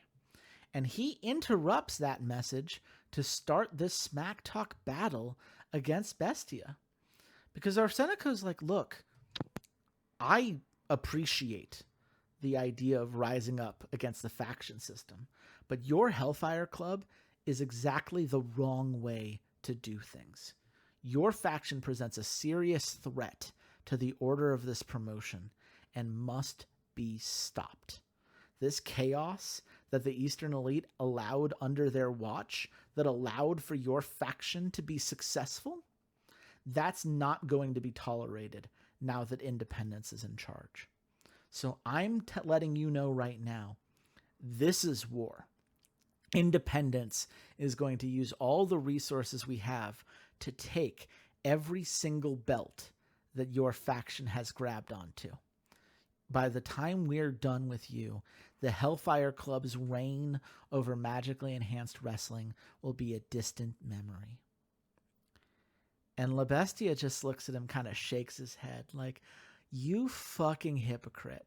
How dare you, the leader of Independence, judge anyone for overthrowing the status quo, especially when you just used Ashton Nieves as a mercenary to take down El Muerte Blanco in a vicious attack and added 3 Northern Nightmare heels to your arsenal, the exact kind of people that you're saying you're better than.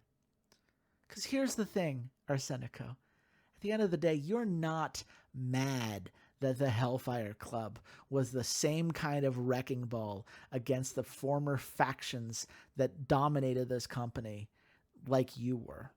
You're not fed up on that. At the end of the day, you're just afraid that we're going to continue to wreck the status quo now that the status quo is you. A Hellfire Club is great to have as an ally when you're trying to mix things up, but now that you're on top, you don't want anything to do with us. So you know what? I can't wait to prove your fears correct, because I am happy to burn this company to the ground if it means that you fall flat on your face. And he's going to win Smack Talk for that reason. Beautiful. Yeah. It's a 4.5-star segment. I mean, Total Warrior starting at 215 feels pretty good. Does feel pretty good. Yeah. Yeah. As someone that has pretty frequently started the Total War faction feuds pretty high. No, yeah, that's the good stuff right there. It's good stuff. It's 90% effectiveness. I sure would have liked for it to be a little higher, but Arsenico, he is only 3 charisma. Johnny should be helping with that as a manager, but he's not full-time, so maybe that has something to do with it. at the end of the day, I felt good about this being a 4.75 star, and in any other week that would be enough. But I have a lot of things that I should be proud of that I'm not feeling good enough about because of you doing what you just did. Don't let me spoil your card for you until it's over and the score comes out, okay? You gotta have faith until the end. Maybe pretend. Look, here's my faith. I think this this Hellfire Club versus Independence feud is gonna be hype, and at the pay-per-view, when that pays off, I'm gonna be feeling pretty damn good about it. But that's gonna be some type 2 fun, type 1 fun right now. Yes. Let's see how these next couple of matches go. And Very we fair. do start with a very interesting match. It is a not your place street fight match between Ashton Nieves and Techno Boy. Because Ashton Nieves noted that, during this faction induction, right, when Ashton Nieves and the members of No Bullshit, Vance Porter and Hideo Dotto, were all added to Independence, everyone in Independence was there except for Techno Boy. So Ashton gets to the ring. He's like, hey, what gives, Techno Boy? Why weren't you there at the induction ceremony yesterday celebrating that your faction has been graced with the presence of the Buzzsaw, the greatest champion that this company has ever had? And Technoboy's argument's very clear. Villains don't belong in Independence. You do not belong in the movement that Independence was meant to stand for. And I don't know why Arsenico is doing what he's doing right now. I don't believe in this switch that he's making. But if I'm going to prove that, I need to prove that people like you have no place in Independence. And that means taking you out and knocking you out of this faction before you can turn it into something that I don't even recognize. And Ashton says, sure, man, come at me. Let's have some fun. So that's the match. Who do you think's winning the street fight? Yeah, I mean, I could see this going either way, but I gotta root for the one, the only, the Techno Boy taking it over Ashton Nieves. Oh man, do I have some bad news for you? This is an Ashton Nieves victory, my friend. Boo. Techno Boy, I mean, look, he's 3-4. He's only 900 popularity. Ashton Nieves is a face of this goddamn company. Ashton Nieves is a buzzsaw that's lost 3 matches in a row. Techno Boy needs to become a face of the company. You promised me. Yeah, he will. Look, he's 920. He gained 20 popularity from this. Being in the ring with Ashton Nieves is enough. He doesn't have to win. Not happening fast enough. Not happening fast enough. Is that what I said? Man, there's this thing called patience. It's pretty cool. Nope. Don't have any. Yeah, apparently not. You didn't give me a holy shit moment as a result. But not your place. Not your place for a holy shit moment. Exactly. The 71 there, I do think that feud started very nicely. I am happy with that. And it's a 5-star match. Happy about it without a holy shit moment. Yeah, enjoy your 5-star and your hype feud, and guess what? No holy shit moment. I mean, I will enjoy the 5-star match for sure. And I look forward to seeing what Techno Boy can do here, right? Ashton Nieves strikes first blood, but that does not mean that Techno Boy with his techno powers can't download some information from this match and come back stronger. But the real question that no one's asking quite yet, how does Arsenico feel that Techno Boy is starting a feud with a member of his own faction? Can't imagine Arsenico's a big fan of that, given everything he has said about the importance of order and keeping everything in line, and we're not going to allow the chaos that Fishbone did. And here's Techno Boy stepping out of line. We'll see what that means. But for now, we're going to do an event package here, and yeah, I mean, I was planning on this getting dropped. Pact of Dooms, though, it's going to be a great time. It is, the matches we already know, right? We've got a 4v4 match now between Righteous Retribution and Western Watch, which is going to be great. Now that Righteous Retribution has some real members that can actually make a fight like that possible. We've got La Bestia del Infierno versus Prince Pretty Pink. We've got Fishbone versus Arsenico, Victor Magnus versus Alpha Jackson, Flying High versus Light and Shadow, Lorena Lucier versus Ariana Black, Duka Igarashi versus Tilly. A lot of very interesting feuds, things that have been bubbling in the background for a while, finally coming to the surface at Pact of Doom. And I, for one, can't wait to see how it all comes together. Same here. Thanks, buddy. But I got you. here we go. 4 3/4 star demand title shot, because Ryu Otake has entered the ring and he says, look, Independence has made the call. Arsenico has made it clear that the Hellfire Club cannot stand the way that it has so far. So you know what, Derek Nash, come out here. Come face me. I'm coming for you. And I got to tell you, I'm going to be a much tougher competitor than El Marte Blanco ever was.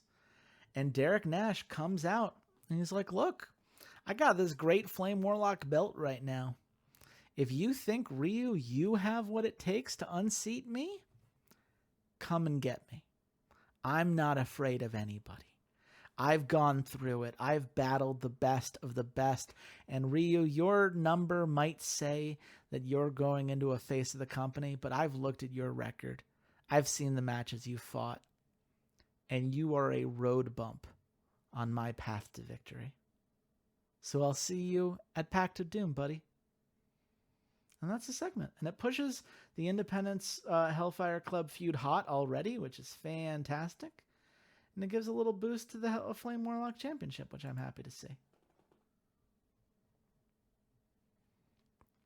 Any thoughts there before we move on? I like the demand title shot, and it's definitely something I'm going to steal from you. So thank you, and yoink. It's a good segment. I'm very happy with it in general. Is this bronze for you? Yeah.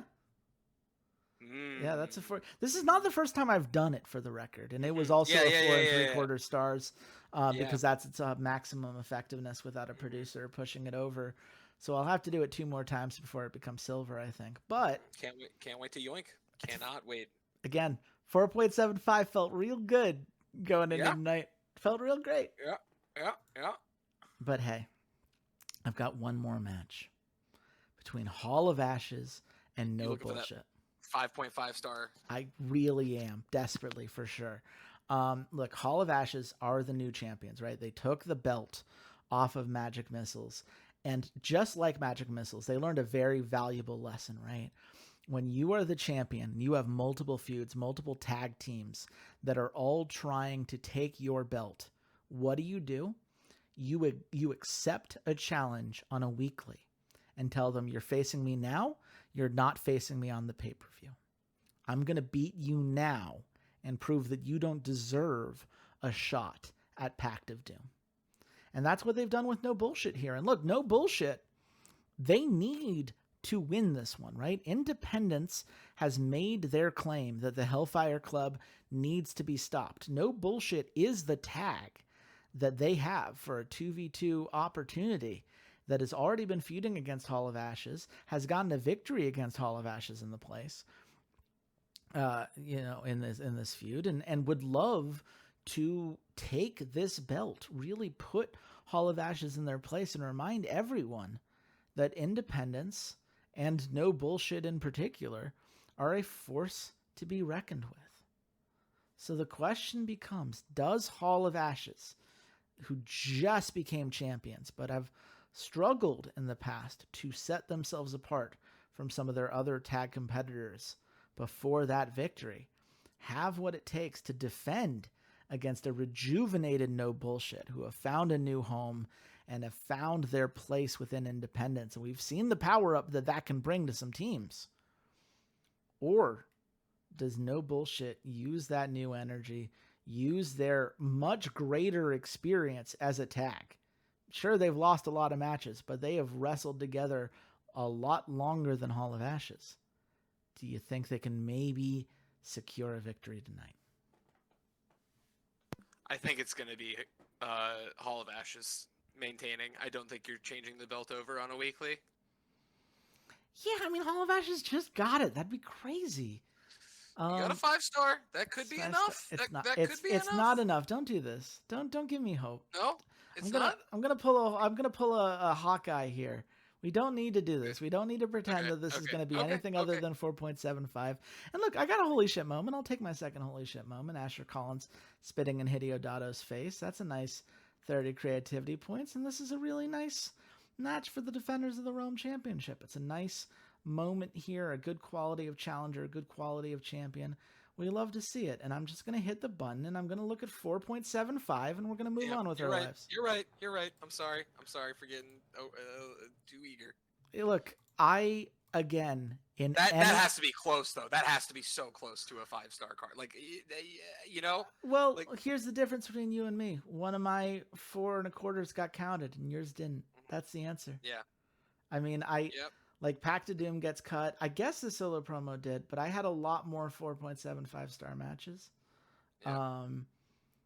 But look, I'm proud of this card. It's a very good card. It was a great card. It's a very good card. I'm not gonna let the fact that one of the very few 5-star cards that we have ever seen on a weekly happen.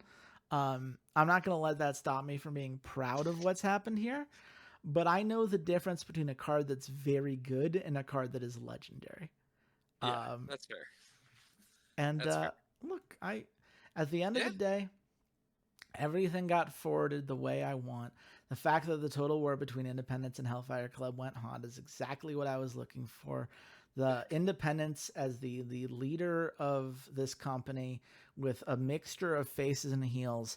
There is a versatility that this faction brings me that is really nice to play around with. And I hope that carries me at the pay-per-view. And you got me to give you 2 holy shit moments, which in and of itself is a victory. Compared to last week? Absolutely. But here's the thing. Eduardo does not need a 5-star belt card here to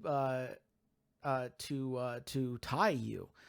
He can get a 4.75 and tie. A 5 would win, and I'm sure he's hoping for a 5-star card, though he's running a lot of packages for somebody trying to make that particular dream reality. That's the question, right? Does Eduardo get the 5-star and beat me?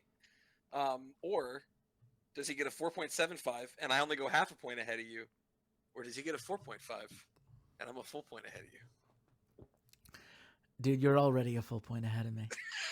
Okay, so you're right. I got 2 points ahead of you. Yeah. No, look, Eduardo, when you're watching this, I want you to know I have never wanted you to succeed more in my life. I have never rooted for your card more than I am in this very specific moment in time. I want you to get a 6-star card. I want this to be the first 6-star weekly that this competition has ever seen. I want all your packages to somehow be perfect. All of your producers finally get their shit together. I wish you nothing but the best, because the last thing I want is for Xander to get to fucking 8 points. With all of the faction feuds that just went hot, please, Eduardo, save us. And Eduardo, what I want, all right, is for you to further all of the narrative. I'll give you a couple holy shit moments. You got to drop a 4.5 tonight. You need all of your packages to do terrible. Tell them to check PayPal, okay? And we'll check PayPal. We'll trade some creativity points. You can have a great pay-per-view.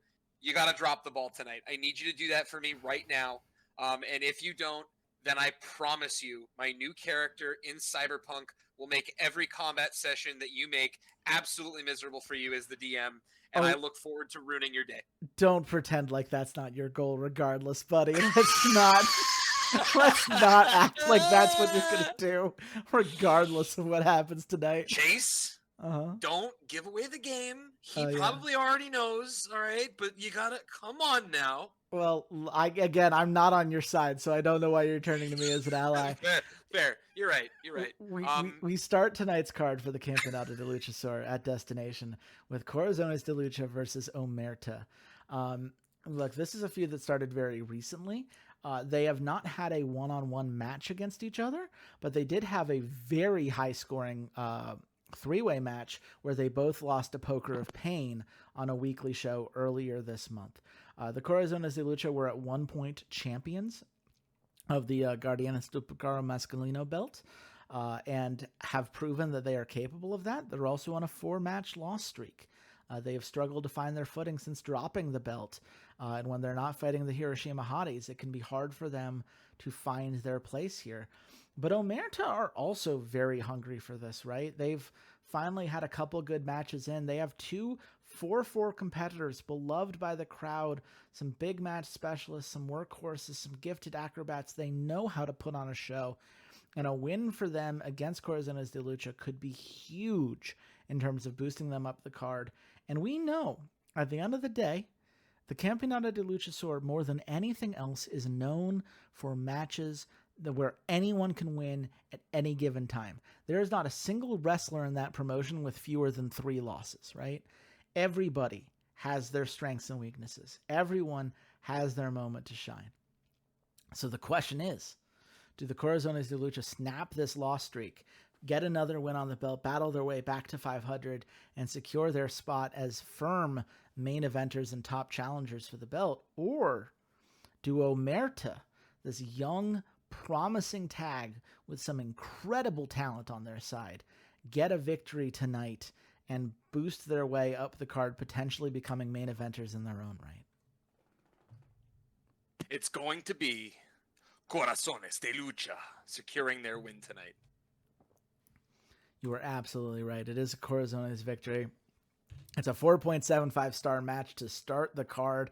2 bonuses here really coming in strong. And here is the holy shit moment as Vincent Gabriel reverses Sigmund Coolidge's finisher, cursing at him before hitting his own. That's 30 creativity points, a nice overness boost for Vincent Gabriel. Not that he really needed it in this moment. A nice win for the Corazones. They needed it, I think. You like seeing them battle back to 6-6 as top competitors. And look, Omerta, they're going to continue to be very promising, right? I don't think the 2 popularity is going to hurt them too much in the long run. But they're continuing to be 4-4 competitors, and who knows? Maybe we see some solo pushes for Sigmund Coolidge and Quincy McKenzie, because they both deserve some love in the spotlight, to be sure. For sure. Yeah. I mean, listen, I'm just happy Corazones de Lucha won. That's all. Yeah. Well, we move on to a feud package here. And this is how things go for Eduardo. Check PayPal. You got the minus you were looking for. Check PayPal, Phil. 69% efficiency. Nice. 60. Yeah, I was just... Nice. I'm not even rooting for that to happen, and I couldn't make the joke. The internet's poisoned my brain. Anyway, narratively... Ishihara won this first feud, right? They went back and forth. Isamu Masucci did take the belt at one point, definitely not because some fool misclicked at one point in time, but Ishihara took it back, dominated that feud overall. But since it was recovered, this has been all Ishimu, right? He won an ambulance match before the title was on the line. He then took the title in a 4-way match, taking it from Amatryadora Anderson, which has only made him cockier, right? He's talking now, Ishihara doesn't know what he's capable of. He doesn't know what he's found himself into, right? I'm the career killer, and I always have been. And I'm going to prove with this feud, with this match tonight in the main event, that I have everything it takes to put Ishihara back in his place and prove myself as the greatest wrestler in the Campeonato de Luchasaur. And for Ishihara, right, I know my talent. I know my skill set. I know what I'm capable of. I know I have earned those title runs that I had in the Campeonato Andino belt. And I'm going to fight my way back. And to do that, I have to go through this guy. And I'm not going to let these recent matches stop me from believing in myself and knowing what I'm capable of. Which I think is better than a 3.5. I was going to say, I know what you're capable of is a 3.5 star card or match. Blame Philip. Segment. Man. God, words. Blame Philip. I checked PayPal. No, I guess, I thank Philip. Thank you, Philip. We move on. This is a match I've been really excited about because it's Christopher Knox versus Davey Airborne, right? Christopher Knox has been one of those criminally underutilized wrestlers, right? The self-proclaimed emperor, a 4-4 heel. His only win came against Davey Airborne in a street fight back in August. He is a very talented wrestler who I would love to see get a little bit more of an opportunity to prove himself. And he is doing so right now against Davey Airborne, who joined back in June. He was the big signing that got boosted up the card when call-ups happened. It took him a little bit to get his first match. He's mostly done these kind of multi-man battle royale style matches, but he is a 4-3, right? He is loved by the fans. He has an opportunity here to prove why he is Mr. Sky High, demonstrate to the world that he is a top competitor to be reckoned with here in the Campeonato de Luchasaur, and that a guy like Christopher Knox, who isn't even a main eventer, does not scare him. It's an only monster street fight. These two definitely both have plenty of reasons to want to secure this victory tonight. Who do you think's getting the nod? There's only one man who can walk out with the win tonight. And it sure as hell isn't going to be Christopher Knox, because Davey Airborne is going to drop Chris Knox on his head, hit him with the trash can he's got there, put him in the dirt. Man, no faith in the self-proclaimed emperor, it would seem. I would think, given the emperor's belt, you would be a fan, but... You think that I'm allowed to be a fan of some pretender calling himself the emperor? You know what? Do you want me to die? That's a valid point. You're wrong. Christopher is winning this match, and it's a 5.25 star match for a reason. Christopher Knox is really good at this wrestling thing, and I really hope that Eduardo continues to look at him and his potential, right? Right now, he's been feuding mostly people a little bit lower in the card, but at 795 popularity, he has the ability to go far, man. What a great match, and what a nice street fight to bolster this card. No. This Not feels, a fan. This feels like your if I say something I will get in big trouble moment. Like you're just not allowed to praise an emperor here. Nope. Not good. Terrible match. Don't like that it was 5.25 stars. And I'll tell you right now, when Slander Competitor comes up again, you know, I think Walter's getting skipped. Johnny's not going to be happy about that one. I love it. I'm very here for this. But I'm also here for a demand title shot segment. Or here, proof that, Eduardo, you can have segments that score over 4 stars. This was a low roll. You could have had 4.5, but 4.25 still pretty good. Madison Marlowe, right? She is on a 2-0 win streak. She got a win against Pink Arrow and Juno earlier this month, and she won a 6-way elimination match at Burn It All Down, and she gets to the ring and she's like, look, I deserve an opportunity to fight you at this next pay-per-view. I have what it takes to be a top competitor in this company. And Alyssa, I'm not going to let you weasel your way out of this, right? I know you don't have a top competitor right now. You blew off your feud. Congratulations. But I am here, and I'm hungry for it, and I'm calling you out. And Alyssa Rose, she comes out, she holds up her belt, and she goes, you know what, Madison? I have had people a lot scarier than you tell me that this belt deserved to be theirs. I've gone up against the Haleys of the world. I've gone up against the Kelly Torreses of the world. And if you think you're one of those, I can't wait to prove you wrong. They have feuded in the past. This is a Madison Marlowe calling out Alyssa Rose. That last feud did not go as well for Madison, but Madison's a different competitor now. And with this hot segment here, hopefully this is a good sign for Madison's push moving forward. I'll tell you what. Mm-hmm. No. No? Nope. You don't like the Campeonato Ryan Championship here? Nope. Getting a nice challenge from one Madison Marlowe, the corrupted No, man? listen, I love the demand title shot. I really do. But Vince needed to drop the ball by about half a star there. I mean, he already dropped it by 1/4 star. I feel like you're getting a little greedy here, buddy. I'm not greedy yet. I'm going to be getting greedy in a moment, depending on how this next match goes. That's fair. Well, we move on to another street fight match between Skull Dredson and Allison Cruzon, right? And this is one of those solo feuds that's mostly played out in tag matches, right? Lethal Tempo, represented by Skull Dredson, and Bittersweet, represented by Allison Cruzon, have gone back and forth for a while, right? And Lethal Tempo defeated Bittersweet at Make Your Choice and Resistance. And that tag feud is over now.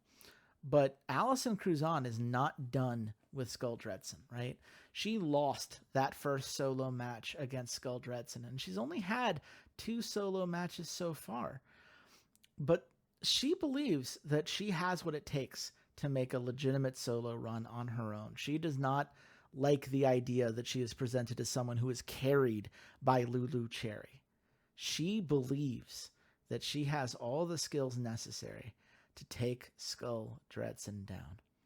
And Skull Dredson, she's like, look, I've proven myself with Lethal Tempo. I'm the tag champion for a reason. But if you insist on fighting me tonight, I'm not going to say no. And so here we are. Street fight between these two very talented female wrestlers, both 4-3s. Who do you think's getting the nod? I think it's got to be Skull Dredson taking the win over Allison Cruzon. Excuse me, I'm sorry, my throat. I do think that Skull has a little bit that they can lose, right? Like that they can give up. But Allison Cruzon being the neutral one here, being the one that doesn't necessarily have as much immediate upside, I think Skull Dredson, just the designs for her could be a little bit stronger, pushing her against the top face of the company oriented wrestlers as that heel.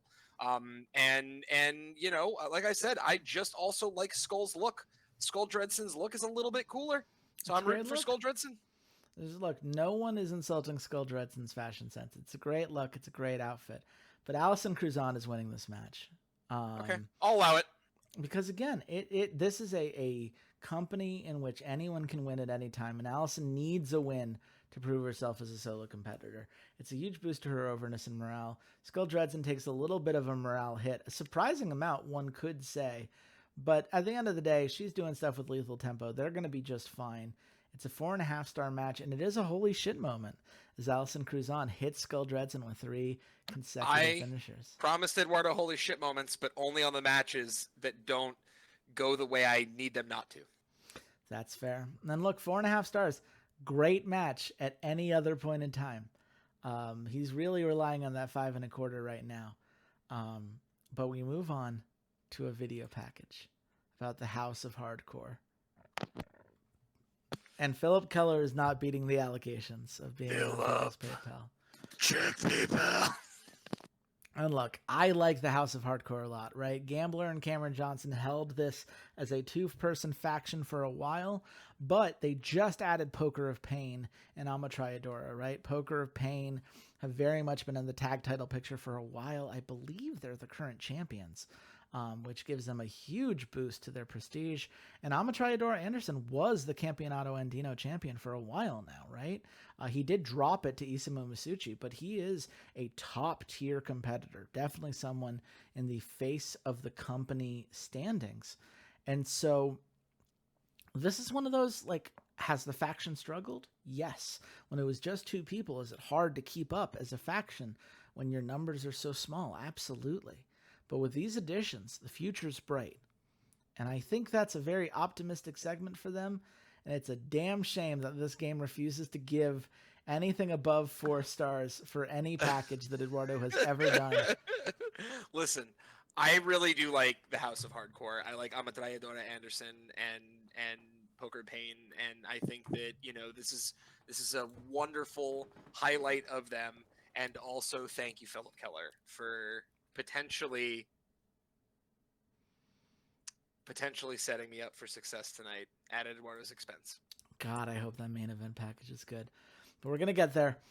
We have another match here. Cameron Johnson, who we just saw highlighted in that House of Hardcore segment, right? He is a core of that faction. He's been one of the few members to be there since the very beginning.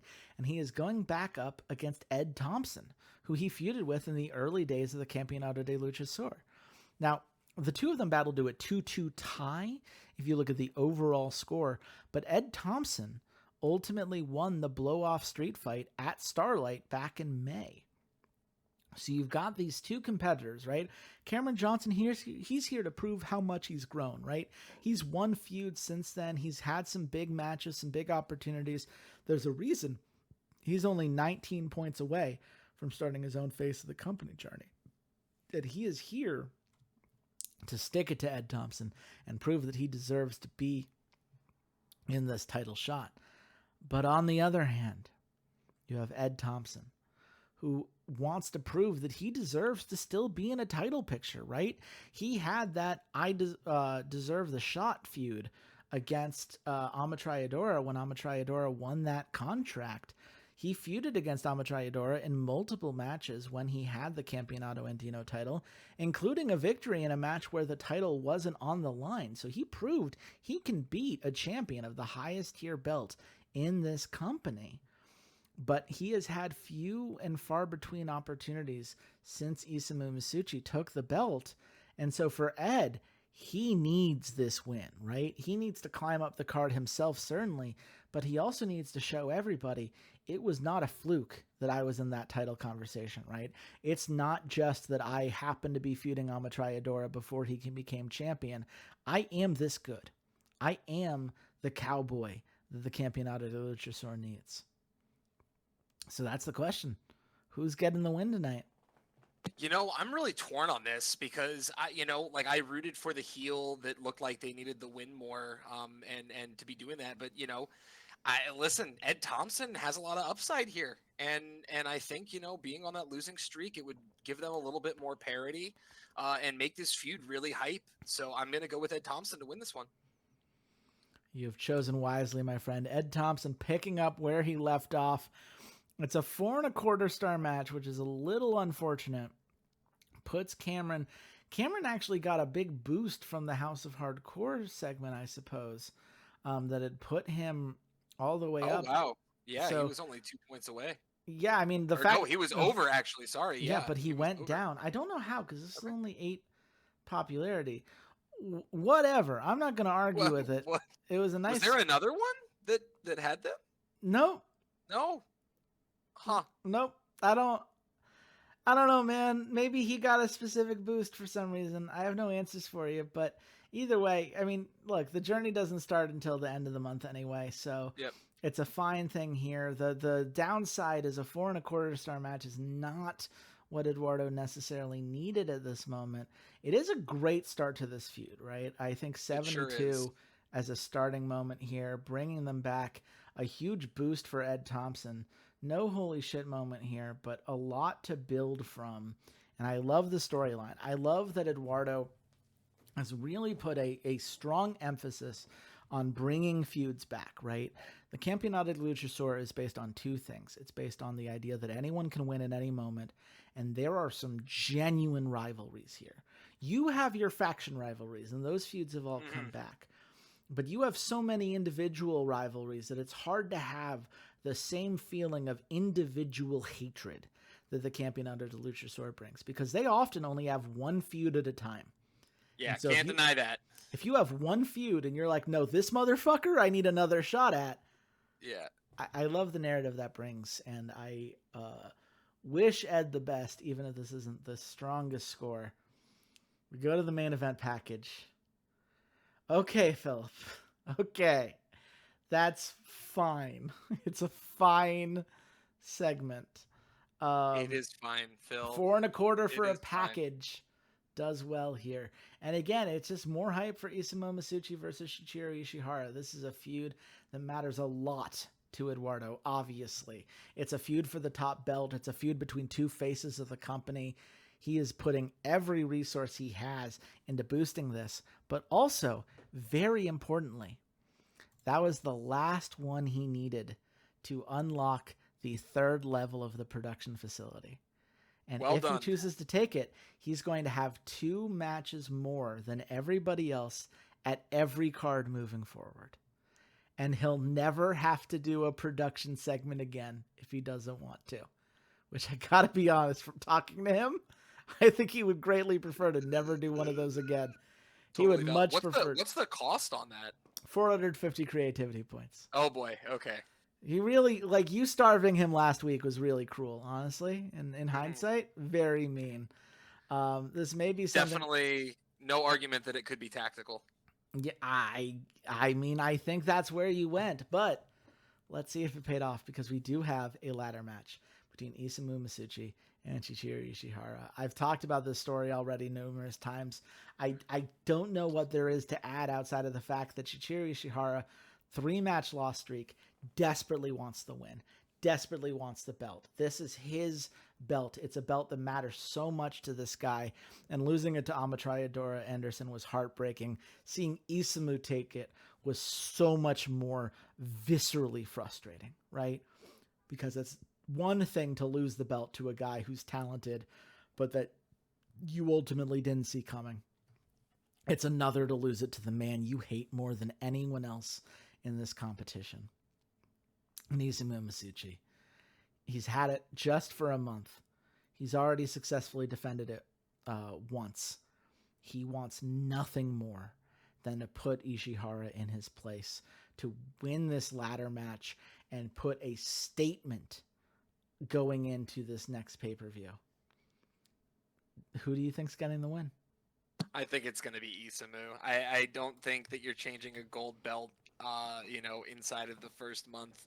I think even with Shichiro, climbing after this, it's a big narrative. I don't think this is a blow off, right? You didn't mention that. So No. I do see a world in which Ishihara is the one taking this belt. I think it's going to be at a pay-per-view. It might even be at the next pay-per-view.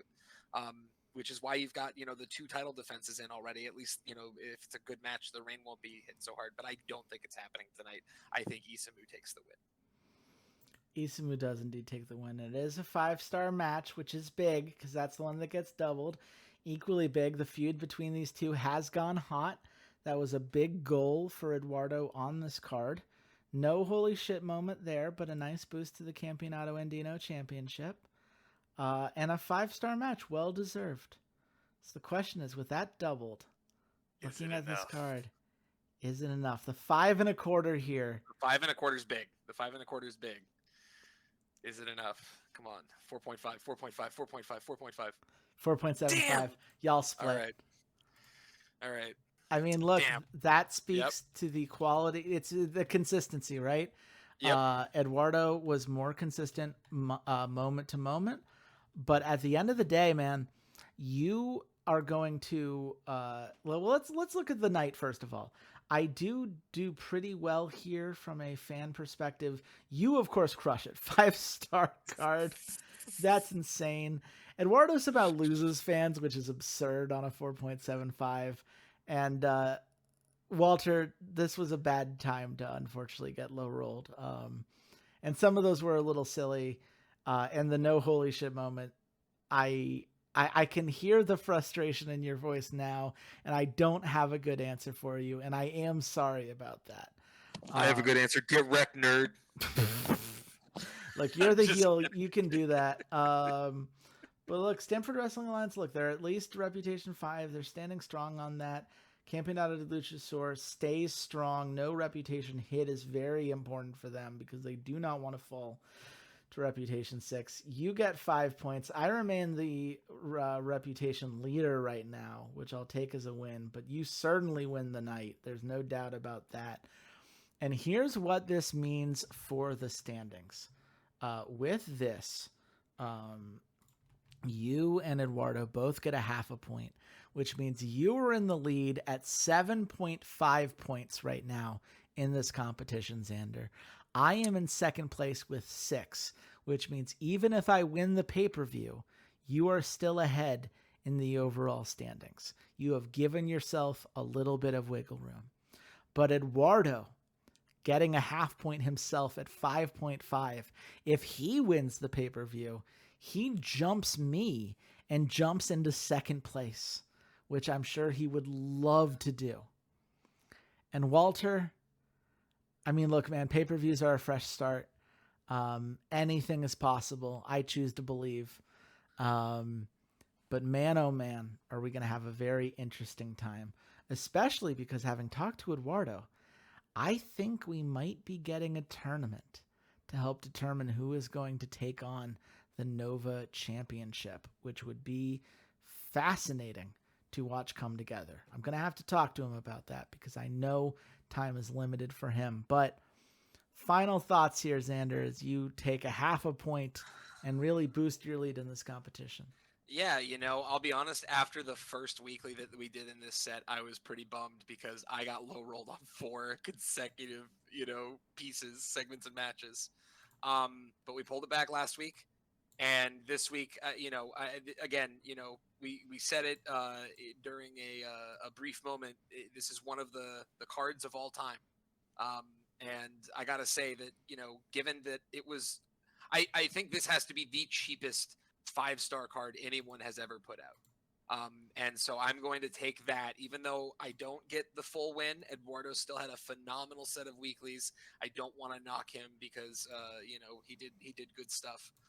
Even though I wanted him to lose, and I was telling Philip to check PayPal.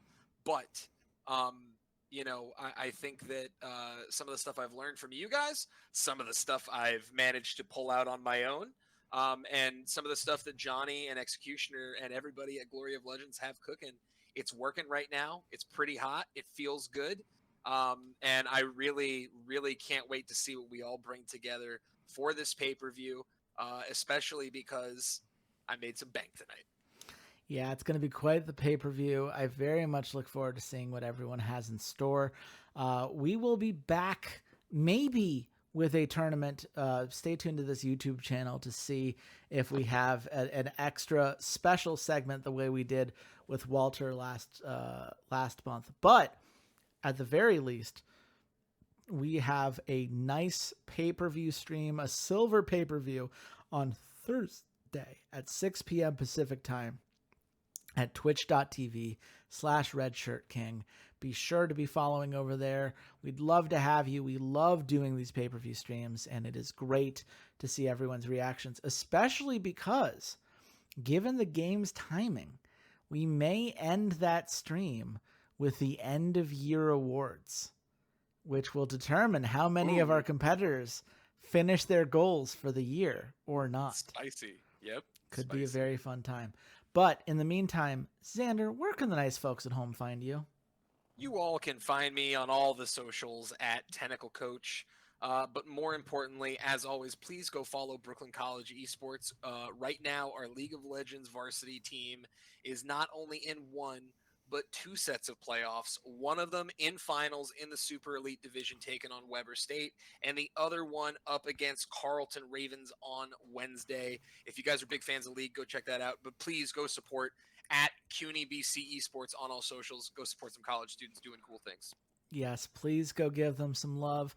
Go give the Rough Drafts podcast some love. Rough Drafts podcast.bsky.social or at Rough Drafts pod on Twitter. You can also follow me, Chase Wassenaar.bsky.social or at Chase Wassenaar on Twitter. I'm trying to stick to Blue Sky a little bit more because I find it to be less of a hellscape. Though when we're recording this, it's April Fool's, and we all know there is no safe place to be on the internet on April Fool's Day. So hopefully y'all can weather the storm. Thank you so much for watching. Thank you so much for enjoying the series. And until next time, goodbye, internet. Thank you so much for watching. Thank you so much for enjoying the series. And until next time, goodbye, internet.